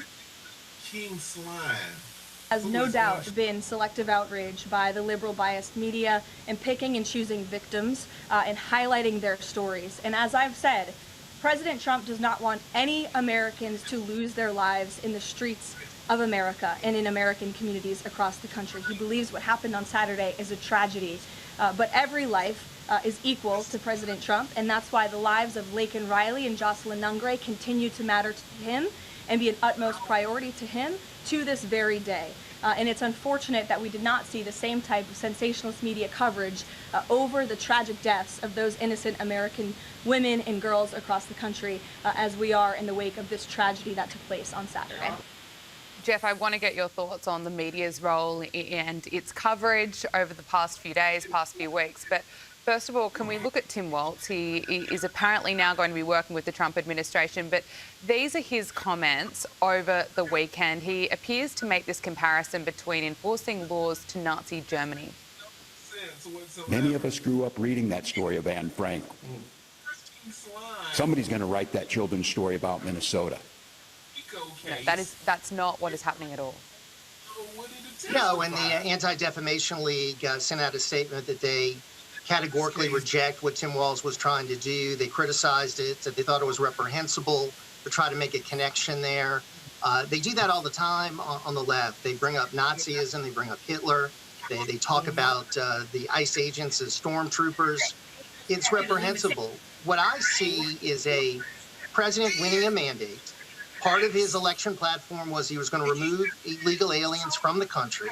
ICE is trying to implement the policy that the American people voted for, and these politicians and these protesters are trying to implement their agenda, which lost at the ballot box. So if they wanted all these illegal aliens to stay in the country, they needed to elect Kamala Harris, and she lost. So the president is having, obviously, a difficult time in these blue states. One of the options was, of course, the Insurrection Act to bring in the U.S. Army to try to really restore order there. The president has hesitated because of the optics, and I think what that would do, inflame the situation. So Tim Walz has made some disgusting comments. He really has, as has the mayor of Minneapolis. He has been reprehensible as well. The media, of course, is giving the side of the leftists. They're not talking about the people that are victimized by illegal immigrants. They're not talking about the work that ICE is doing that is very difficult with all of these protesters. So it's a very biased coverage from the media, which we expect here in this country, unfortunately. Yeah, it continues. Barack Obama has condemned Donald Trump for the death of Alex Preddy in Minneapolis. He posted on X, "It should be a wake-up call to every American, regardless of party, that many of our core values as a nation are increasingly under assault." This is the same person who earned the title Deporter-in-Chief, and this is what Obama had to say about deportations back in 2013. I'm the President of the United States. I'm not the Emperor of the United States. My job is to execute laws that are passed. And Congress right now has not changed what I consider to be a broken immigration system. And what that means is that we have certain obligations to enforce the laws that are in place, even if we think that in many cases the results may be tragic. There are going to be some stories that break our hearts. And more importantly, we're going to continue to have an economy that is stifled by a really inefficient system where not only are we deporting folks, but we also have a legal immigration system that is so bottlenecked that it forces sometimes people into the illegal system. Obama, the deporter-in-chief, and people forget that he was responsible for deporting millions from the country. And of course, what will make America safer is if illegals are deported. Well, Bill Clinton back in the 90s talked about the need for strict immigration enforcement. He talked about having to deport people that were here illegally. Barack Obama did, as you pointed out there, numerous times that it was important to deport people that were here illegally. He talked about the economic interests of the country being served by doing that. And as he just said, legal immigration is a bottleneck, and illegal immigration is a way for people to leapfrog over the people that are doing it the right way and get benefits and being rewarded for breaking our laws. So he even had some deportations under Joe Biden. So this has been going on for decades. But because it's Donald Trump, the left goes crazy, the media goes crazy, the people are not allowing him to implement what he was elected to do, and that just enrages them. I mean, the attitude of some of these protesters is pretty serious and dangerous. These people are filled with rage that I really have not seen in this country in a long time. And I think it's just Donald Trump triggers them. It's Trump derangement syndrome. And many of them have been encouraged by Democrats. You've heard many Democrats saying that ICE should be abolished, and many people getting very swept up in the chaos, taking to the streets, and in some cases trying to interfere with law enforcement. Now, let's look at the Trump administration's response. It seems now there has been this shift over the fatal, in response to the fatal shooting of the weekend. Initially, I don't think they did a very good job. I mean, instantly defending the fatal shooting, Homeland Security Secretary Kristi Noem saying that this protester was committing an act of domestic terrorism. And here's Attorney General Pam Bondi on the news trying to talk tough about this legal letter she sent to Tim Walz. Look at this. Rape, homicide, manslaughter. That's who they're trying to protect in Minnesota. I do not understand these people. We sent Governor Walz a very strong letter today. We had been working on this letter. We got it out saying that he better support President Trump. He better support the men and women in law enforcement, because if he doesn't, we are. And that's what we're doing right now. Were there any consequences in this letter? Well, we'll see. This is fluid. Let's see how Governor Walz responds. Let's see what he does based on this, based on what's happening right now. We'll see. It's not exactly a message of confidence. No consequences. I mean, she does a lot of strongly worded letters, but as far as consequences, I mean, there's been criminal behavior going on in Minnesota for weeks now. We haven't seen many consequences. A guy that I interviewed on my program numerous times was almost killed. I don't think there was any consequences for that. A lot of the conservative social media influencers have been there, been attacked, no consequences. So that's the problem with Pam Bondi. A lot of people think that she talks tough on Fox News, but doesn't deliver. Now, Tom Homan, I think, is a guy who delivers, and a guy who can maybe try to solve this situation that is so broken And if the governor is talking to the president, that is a good thing. That's a step in the right direction.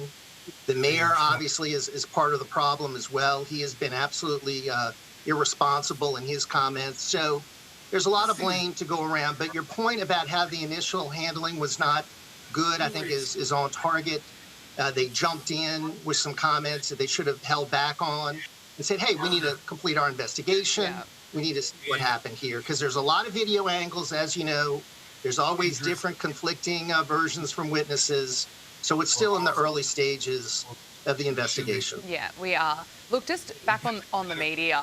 The media of the weekend was exposed for lying about ICE. Media outlets were quick to kind of parrot Democrats who shared image of a 5-year-old boy named Liam Ramos and claimed that he was detained by ICE while coming home from preschool. But according to the White House, officers were actually staying with this child who was abandoned by his father, who was an illegal from Ecuador. ABC News published the headline, 5-year-old asylum seeker detained as ICE expands enforcement in Minnesota. Axios said ICE's detention of child puts new focus on Trump team's tactics. And of course, Homeland Security wrote on X that ICE did not target a child. The child was abandoned. I mean, how damaging is this when you've got the media kind of spinning these stories? Well, it's like the media is invested in chaos. I mean, it's like the media wants to see what's going on in the streets of Minneapolis expand across the country. That's what it seems to me, that they run with a story that is inaccurate. They do it time and time again to paint the administration in the worst possible light. So much of what they say is just filled with lies. We're constantly trying to correct the media. And my heart goes out to Caroline Leavitt having to deal with these people in the press in her press briefings, because so many of them are just so biased. So it's a continual problem that we face here in this country with the coverage of this administration. I think the administration is trying the best they can in a very difficult situation. We did have some good news over the first year. About 2.5 million people that were here illegally left. But a lot of those people just self-deported on their own. And that's probably the easiest way to deal with this. Yeah. Encourage people, incentivize them to leave on their own. Finally, I want to get to the fraud scandal in the US. I mean, just how widespread it is coming to light. The president posted over the weekend that it is actually possible that the total amount of money stolen over the years by corrupt politicians and fraudsters from Minnesota will exceed $100 billion. In any event, whether it is or isn't, the theft, incompetence and fraud is massive. Sadly, whatever numbers we find, California and other Democrat-run states will be worse. Stay tuned. $100 billion. Jeff, do you think we're ever going to really know the true extent of the fraud and how widespread it is in other states? No. I mean, I think we can make estimates. I think we can try to deal with it as best we can. But this has been going on for decades. It's been going on, I think, all over the country. You know, when DOJ came in, when President Trump started, they tried to go after waste, fraud, and abuse, and there was such an outcry. People don't want this solved. And now the administration is seeing it in the states, and hopefully we're going to get a person or a team dedicated in the White House to going after this fraud. Minnesota is horrible, but I think the worst state is California. I think it's going to make what has been going on in Minnesota look like peanuts, because California is such a bigger state, and you've had corrupt officials there for a long time. So this is a real problem. It's one that I think the American people are very outraged about, because, you know, we're $38.5 trillion in debt. We'd be in a much better situation if we didn't have all this fraud going on. Absolutely. Broadcaster and commentator Jeff Cruer, thank you so much for joining us. We really appreciate your time. Thanks so much. If you watch my reporting, you know I cover protests, political theatre and media meltdowns. And what always strikes me is how disconnected the slogans are from real life. While activists shout ideology, ordinary people face rising prices, higher taxes and governments determined to make everything harder. We're told to trust the experts, trust media narratives, trust the massive spending and endless debt will make us better off. But history and common sense say otherwise. When leadership is weak and policy reckless, everyday people pay the price. That's why I believe in owning something real, physical gold and silver from American Hartford Gold. Tangible assets that hold value through inflation and instability. With thousands of 5-star reviews, They deliver gold and silver to your door or store securely in a tax-advantaged gold IRA. And right now, when you call and mention that I sent you, you could get up to $20,000 in free silver with your first purchase. Call 855-802-5199 or text POWER to 65532. That's 855-802-5199 or text POWER to 65532 or click the link in the video description, because when politics turns into performance and the media loses the plot, it's worth protecting something that actually holds up in the chaos and outlasts all the trends. Joining us now is Sky News host James Morrow. James, great to see you again. Great to be back. Let's start with what's happening here in Australia. A lot of drama when it comes to politics. Liberal MP Andrew Hastie, he's begun preparing to challenge opposition leader Susan Ley for the Liberal Party leadership, and it seems that the only circumstance in which Hastie would step aside would be as if Angus Taylor can demonstrate more support. What do you make of this? Do you think that a new leader will actually be able to help unite this party? Look, Susan Lee is a metaphorical dead woman walking in terms of her leadership, but the problem is that, it's terminal, but we don't know how long she's actually going to last. You've got this sitting week happening, the third coming up, which would be the earliest they could do it. But the problem that the coalition, rather the Liberal Party, has right now is they don't have any plan. They don't have any strategy, right? And this is just compounding the mistake that they made at the start of the year, which was to force Parliament to come back early without having a plan with what to do and a plan about what legislation they would offer up once they finally got there. Now they say, okay, well, we've all but taken out the leader, but there's a figurehead, and now we don't know whether it's going to be Andrew Hastie, we don't know if it's going to be Angus Taylor, and so it's a real big mess. Do you think that, moving forward, if someone like Andrew Hastie does become leader, that would maybe shift support back to the Liberal Party? Because as we've seen, a pretty big rise in support for One Nation. Well, what they have to have are actual policies. This is the problem. There's no actual substitute for doing the work. And there's a bit of concern around Andrew Hastie that, he attracts a lot of voters who would normally be the ones who we see running off to One Nation and, the ones that the Nats are all concerned about. But at the same time, there's a bit of concern that he's also maybe just a bit more about vibes than actually doing the work. And he had a bit of an own goal, I think, last week when there was a whole debate about the hate speech bills. He voted for them. Okay, you could make a case to say, look, we had to vote for something, and so we got some wins on that. But instead, when he was attacked on this by his supporters, instead of going and saying, look, here's why I did it, you got to understand it, he really laid into them on social media, and I just think that was a terrible look. It's interesting, isn't it? We'll wait and see, of course, what happens. Let's talk about One Nation. We're seeing this massive surge in support for the party, and that, to be honest, doesn't surprise me at all. New research suggests that One Nation may have enough votes to form opposition in federal parliament. You spoke to One Nation leader Pauline Hanson over the weekend on your show Outsiders. Let's just listen. If we get the number one vote and we get the majority of the votes, the majority of the lower house seats, yes, we can form government. But it's a big ask. And I'm being honest with myself and honest with the people. But it is possible. But I think that we'll probably get government in the states before eventually in the federal parliament. But there's nothing stopping us from being opposition first, then working our way towards government. What do you put Pauline Hanson's success down to at the moment? I mean, is it authenticity, speaking up for the silent majority? Yeah, it's authenticity. It's also people know what she stands for, right? So nobody knows actually what the Liberal National Coalition stands for at the moment. That's why they split up. The Nats have some pretty clear positions, particularly around green energy and all of that sort of nonsense. And, but within the Libs, they can't even agree on a migration policy at a time when migration is rocketing up the charts of issues people are concerned about, Gab. So this is the crazy thing. They can't even say the words mass migration. They haven't even been able to agree on that terminology. So no wonder they're bleeding support. This is why I say, going back, if you change the leader, you still don't have a platform, and they still need to develop that. Whereas Pauline Hanson, she has been in the game for decades, 20, 30 years. So we know what she stands for. Even if you don't like everything she stands for, you know what she and her party stands for. And I think right now, when everybody sort of sees this as kind of a uniparty choice that's eventually developing here between the Libs is kind of a labor light sort of thing, and and not really connected to grassroots people.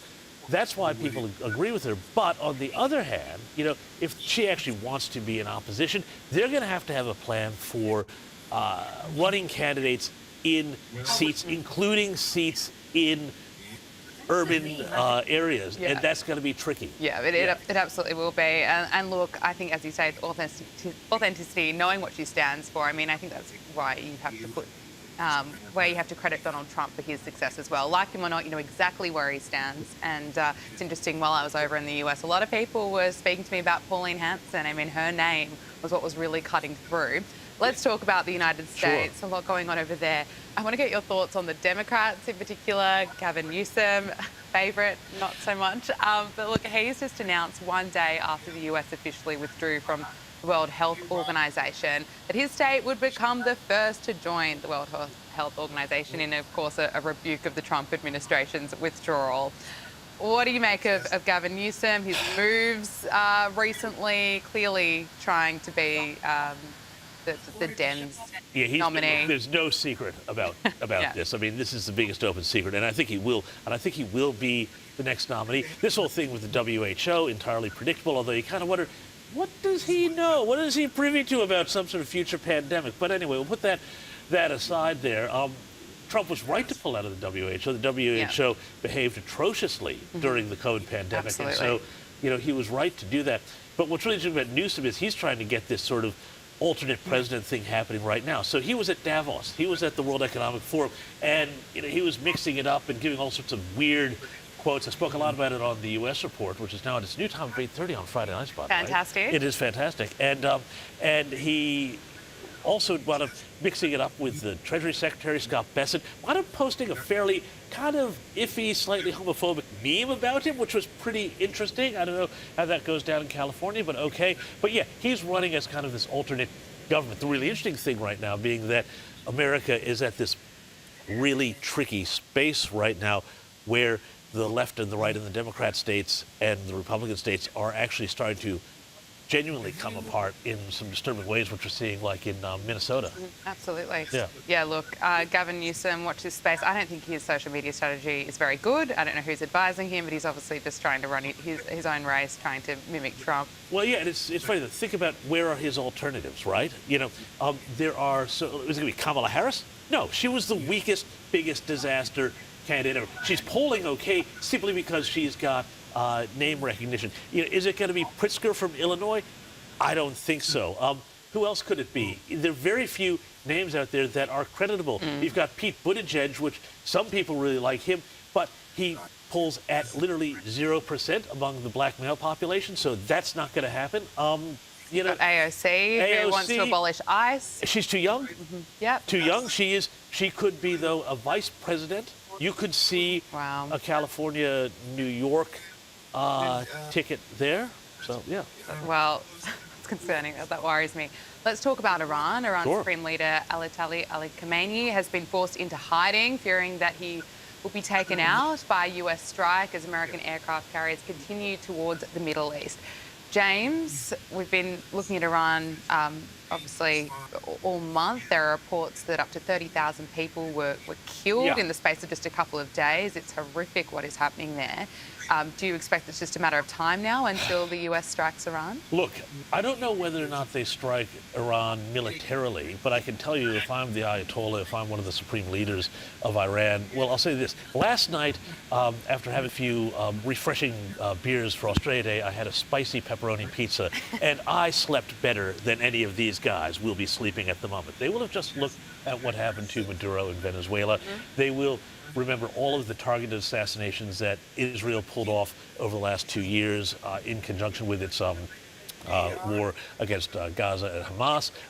They know that they're all marked men and that it's only a matter of time, and they need to figure out a plan, activate their plan to get on a plane to Russia, where they'll probably get some sort of asylum with as much gold as they can stick in their carry-ons, and get out of the country, because otherwise they're literally dead men walking. The big question is, Iran, what comes next? Well, First of all, there's a lot of moves afoot right now to crush the shadow banking system that is allowing the regime to keep surviving.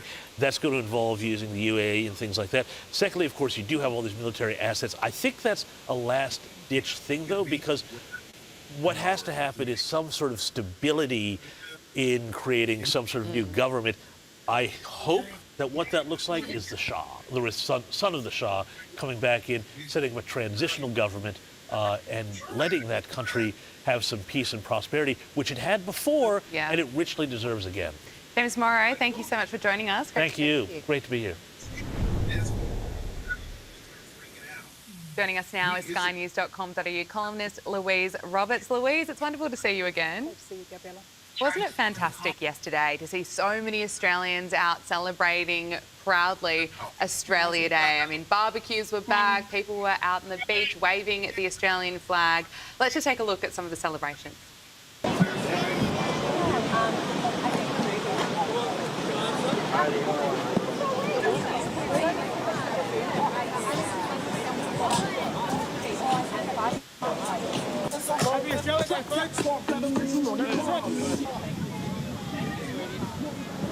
We love to see it, and I think it's really interesting that younger Aussies are happy to keep the date.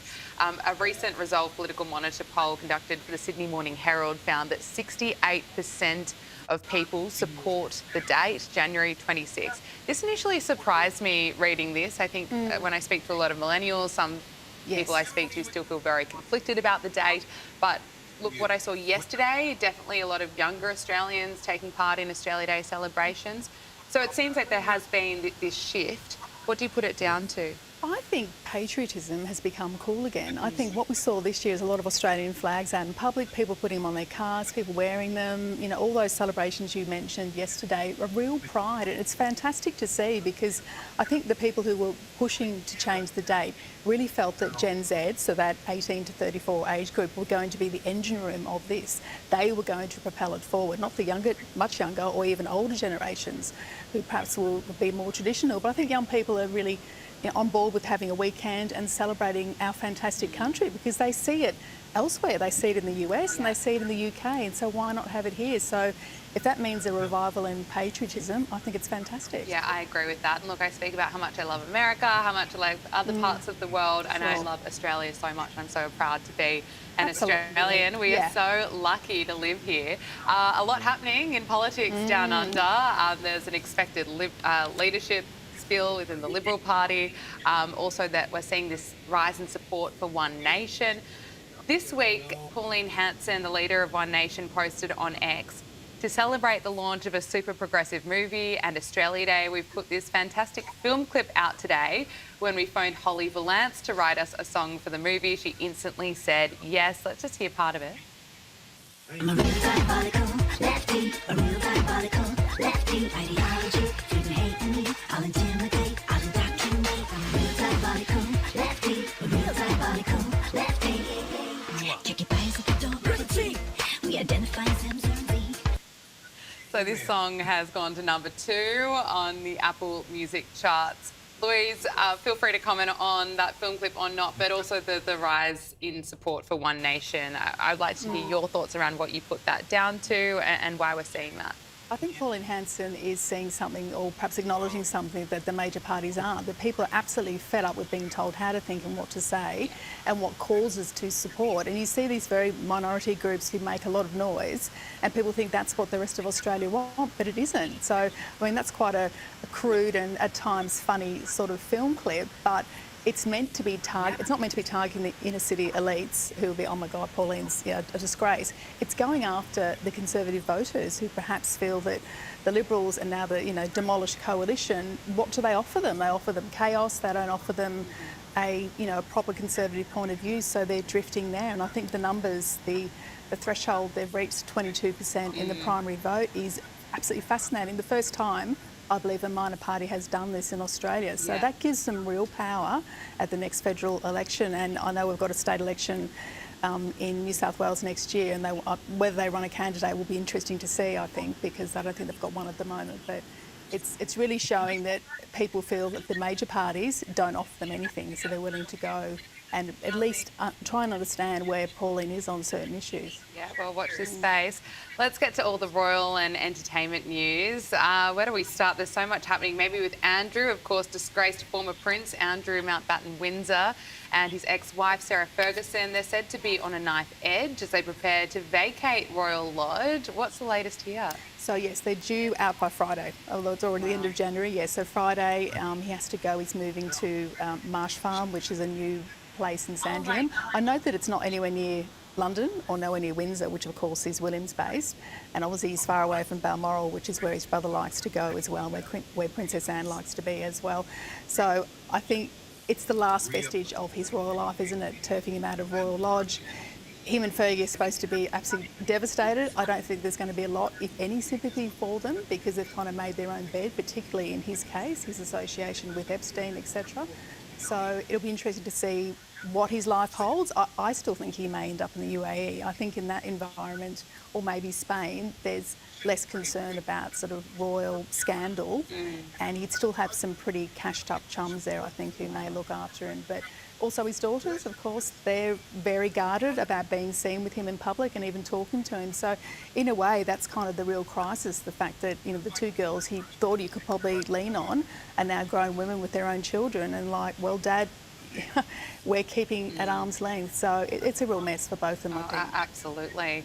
Now, over the weekend, King Charles stepped out with his wife, Queen Camilla, to attend church on his Royal Sandringham estate, and he was also seen with Princess Anne. He was. So the first time since Christmas, they were out together in public, and to me, this is really the soft power in action for the monarchy, isn't it? So the two most reliable members of the royal family, the King and his sister, the Princess Royal, out, you know, in Sandringham. They always go to Mass at the church when they're in residence. And the fact they've met the incoming new bishop as well, I thought was very interesting. It's really pushing a message of no matter what's happening on the world stage with the errant brother, they are the face of the monarchy, reliable, you know, predictable and hardworking. So, you know, that would have been a very strategic move, I think, having the two of them in public. And of course, Camilla chatting with Anne too as well to really sort of seal the reputation there. And Princess Catherine, of course, after 2 years now of recovery following her shock cancer diagnosis, Princess Catherine is reportedly focusing on two major goals as she looks ahead to 2026 and beyond. What can we expect this year? So, understandably, she's been battling cancer for 2 years and she's now in remission. She's back to full-time royal duties, which has been great to see. But I think her two goals of staying healthy and being ready, it really shows that the weight of the monarchy in the future is as much on her shoulders, I think, as it is on William's shoulders.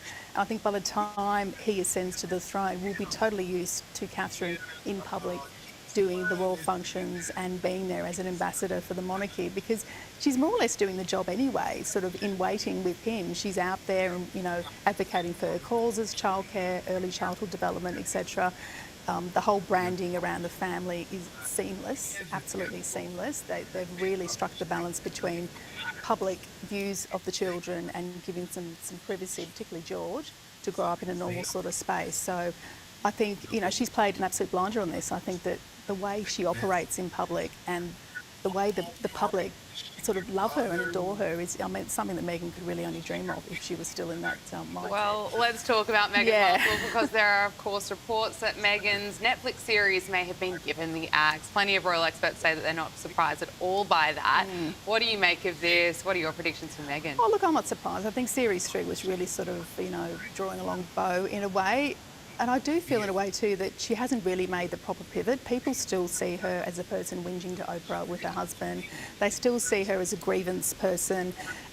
And the memoir the fallout from, you know, Harry's memoir, I think is still reverberating through the family. So I also think just because you marry a prince doesn't mean you can become a lifestyle guru. She really thought in a way she could just sort of, you know, rock up and become the new Martha Stewart. And the problem is she's inauthentic, and people have to like you to want to go into your TV kitchen or your mate's kitchen or whatever it is. So she's just, she's dropped the ball there. And I think for the rest of the year there'll be a lot of spotlight on what her plans are, and will she come up with a strategy? Probably not.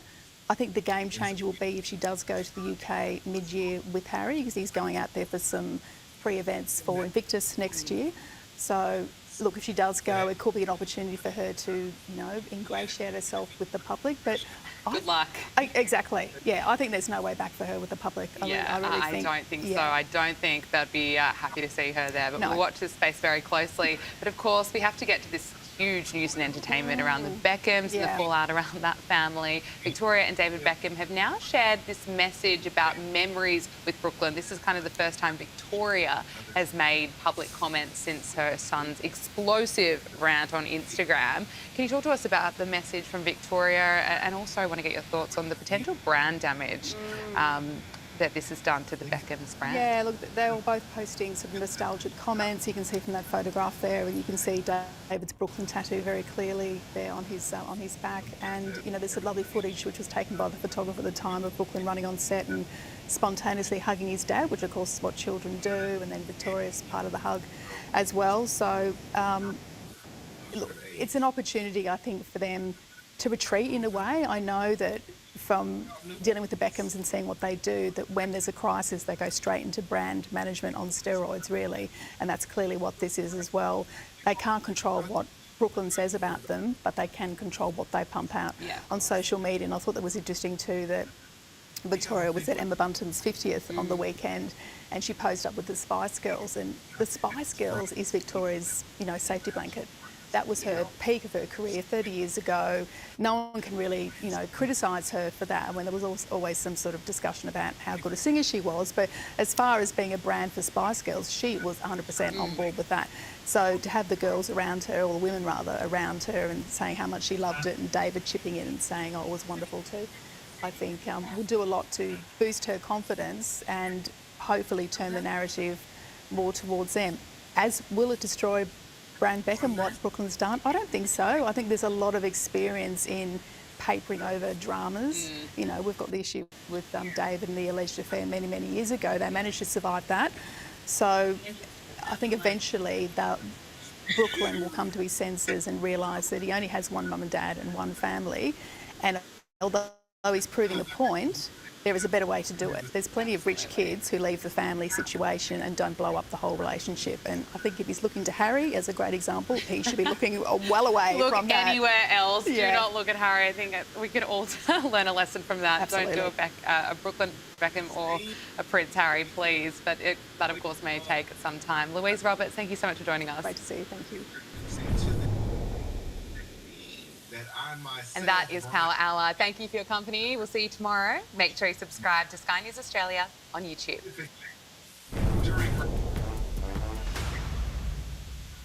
Highlighted to the jury that I represented co-indictee Blaylock. Again, there were no consequences to the... And this was something... This is Power Hour with Gabriella Power. Hello and welcome to Power Hour. I'm Gabriella Power. Thank you for joining us. US President Donald Trump is in campaign mode, visiting Iowa to promote economic wins ahead of the midterms. This is the president's first campaign-style trip of the year. He stopped off at a local restaurant and met with diners before delivering his speech at a rally, insisting he's making refunds great again.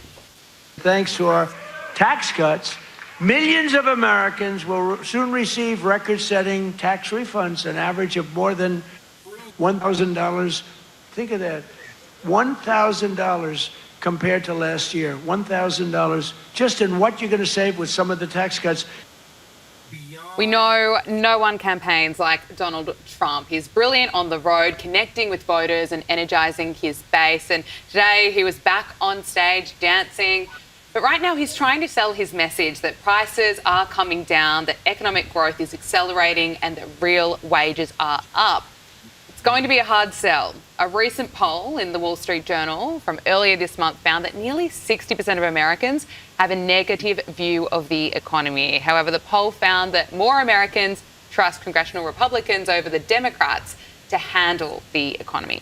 So today it marks the start of what's likely going to be a massive year of campaigning. And even though Donald Trump's name won't be on the ballot, he is expected to be out on the campaign trail a lot on behalf of Republicans running in the midterms. And it's going to be a challenge for Republicans. As MAGA voters, they don't always head out to the polls when Trump's name is not on the ballot. And history shows that the party of the incumbent president tends to lose ground during the midterms. But of course, a lot can happen between now and November. Currently, the political climate, it could not be more intense, with the chaos just spiralling out of control in Minnesota. Here are protesters today marching outside Tim Walz's office, demanding an end to ICE operations. When do we want it? Now! What do we want? ICE now! When do we want it? Now! What do we want? ICE now! When do we want it? Now! What do we want? ICE now! When do we want it? Now! And this year we have seen confrontation with ICE agents really ramp up. And in many cases, protesters have been targeting agents, disrupting law enforcement operations. There are reports that these protests are not organic. They may be driven by outside actors exploiting chaos. The CEO of Crowds on Demand, Adam Swart, told Fox News Digital that he believes many of the most aggressive and unlawful actors targeting ICE are not organic protesters, but are being financed by shadowy interests that benefit from chaos and confrontation. Vice President JD Vance said recently that this level of engineered chaos is unique to Minneapolis. It is the direct consequence of far-left agitators working with local authorities. And this is Donald Trump speaking about the chaos. Is this a pullback? I don't think it's a pullback. It's a little bit of a change. Everybody in this room that has a business, you make little changes. Bovino's very good, but he's a pretty out there kind of a guy. And in some cases, that's good. Maybe it wasn't good here.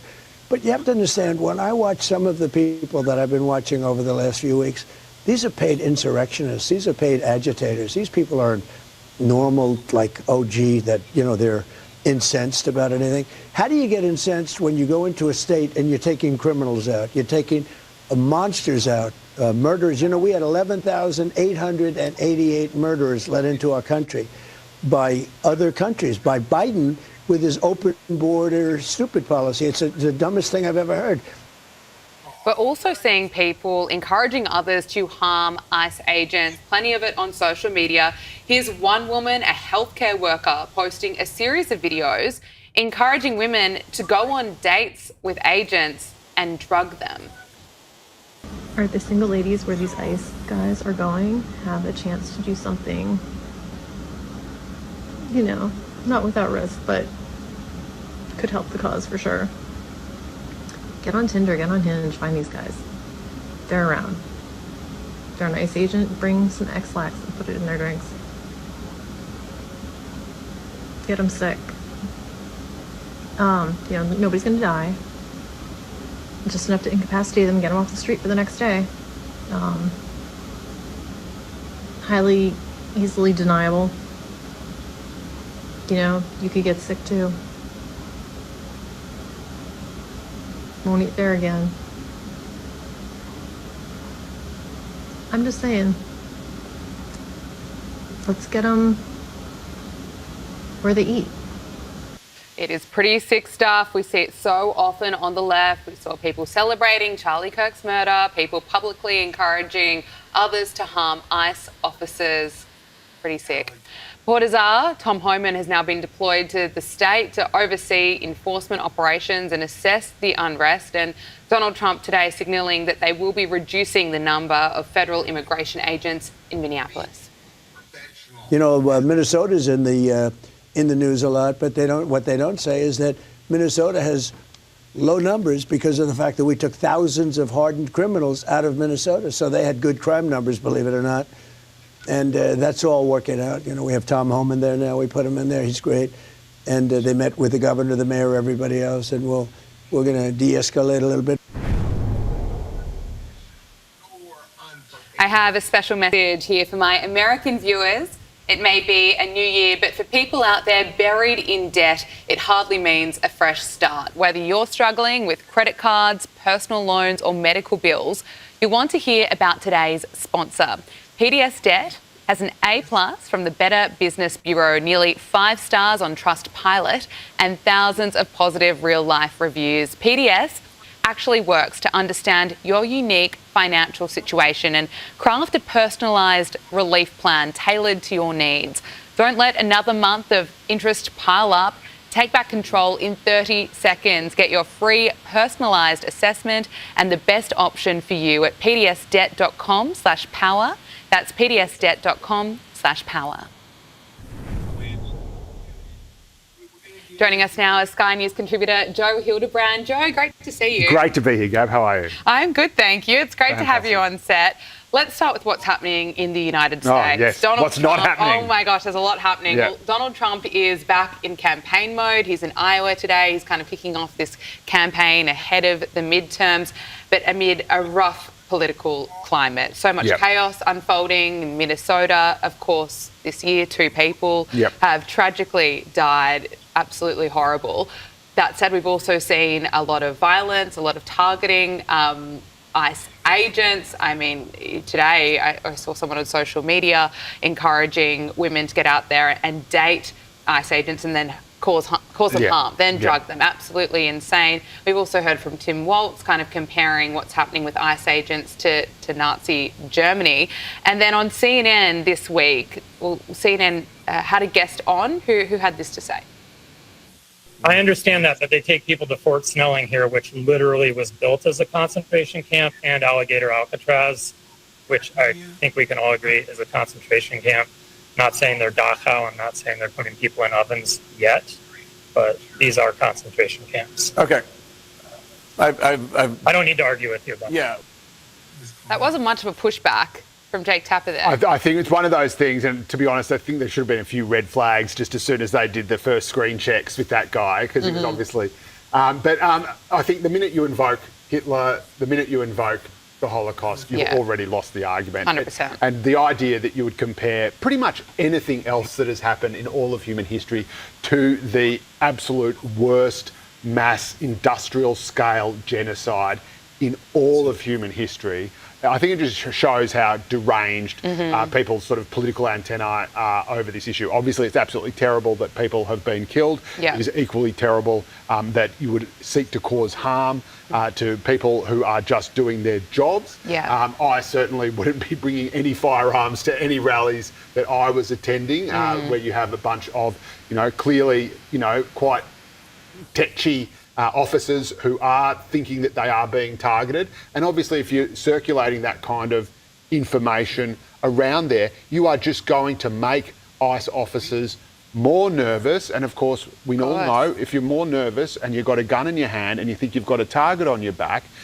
you are going to make bad decisions and more innocent people could be killed. So the protesters who are spreading all this stuff about ICE agents, I mean, we've even had reports of people being told, people being stopped because they had a car that made people think that they might be an ICE agent, and then they weren't. And this poor guy has to, get out of his vehicle and prove that he's not an ICE agent. I mean, when you have that level of insanity, percolating through the community, or really sort of electrifying these radical activists, you are actually putting yourself more at risk. Yourself and your fellow travellers who are out there, you are making ICE agents more jumpy, and when people are jumpy, bad things happen. Yeah, it's interesting you make that point, watching Nick Shirley's video exposing the fraud in Minnesota. I mean, when he was knocking on daycare centres, a lot of people were saying, it's ICE, it's ICE. Tensions are obviously very high at the moment. What do you make of what's going on in Minnesota and how this is going to play out or impact the midterms? I mean,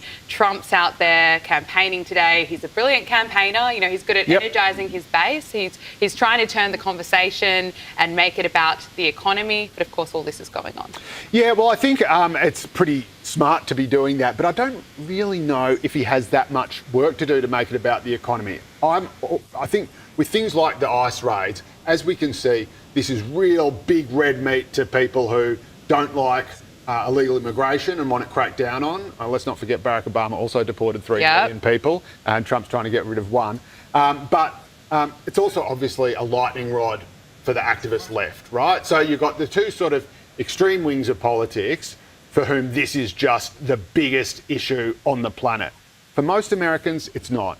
And I think people forget, especially from overseas, we look at Donald Trump and he's so entertaining, he's so amazing, and people on the right think, this is a guy who's going to, kill woke, end woke, he's going to, all these, trans people who are taking over society, he's going to get rid of them. And that's all well and good and that's good fun, whatever. But for most Americans, these weren't the issues that got Donald Trump elected. Donald Trump was elected because middle America was in a huge amount of economic pain after 4 years of Joe Biden. The inflation that we're suffering today. But he was elected on this, though. He promised to close the border. He promised to deport illegals. So the interesting thing is that once Trump got elected, suddenly, of course, his approval ratings go back down, as they always do, as happened last time, and as often happens with a lot of presidents. But the one thing that he was still backed on was stopping illegal immigration. That was when he was down on every other metric, even handling the economy and everything, everyone said, no, the one good thing you are doing is closing the border. And frankly, it was an idiotic move of Joe Biden to open it again after he had the excuse. He could have said, oh yeah, of course, I love our, Hispanic brothers and sisters, but Donald Trump shut the border and now it's a bit hard to reopen, paperwork, blah, blah, blah. And you get the best of both worlds. You can blame all the bad stuff on the last guy, but you don't actually have to open the door to a sort of Pandora's box that you have to deal with later. But again, this is an economic issue because you have a huge amount of migrants coming in who are doing jobs, often in the sort of grey market, if you like, cash jobs or whatever, often doing jobs for, often the cleaners or the pool guys for Western middle-class socialists. And so, again, I don't think the ICE thing is going to hurt Trump at the midterms. I think if anything hurts him, it's the fact that while Trump is out there campaigning, of course, the people who are going to be elected are the congressmen and women. So, and so, will that affect the get out the vote? The midterms obviously don't draw as big a get out as the presidential election. And that's what Donald Trump is really, really good at. He's good at getting people excited. I think the last time around he said, "Don't sit on your, get your ass off that couch and come out and vote for me." And America did. The numbers will be lower in the midterms. There's always a bit of a correction usually after a president has been elected. The pendulum often swings back the other way. And I think it will be on economic issues. And I think people are struggling in the US economically as they are here. So they might be pushed back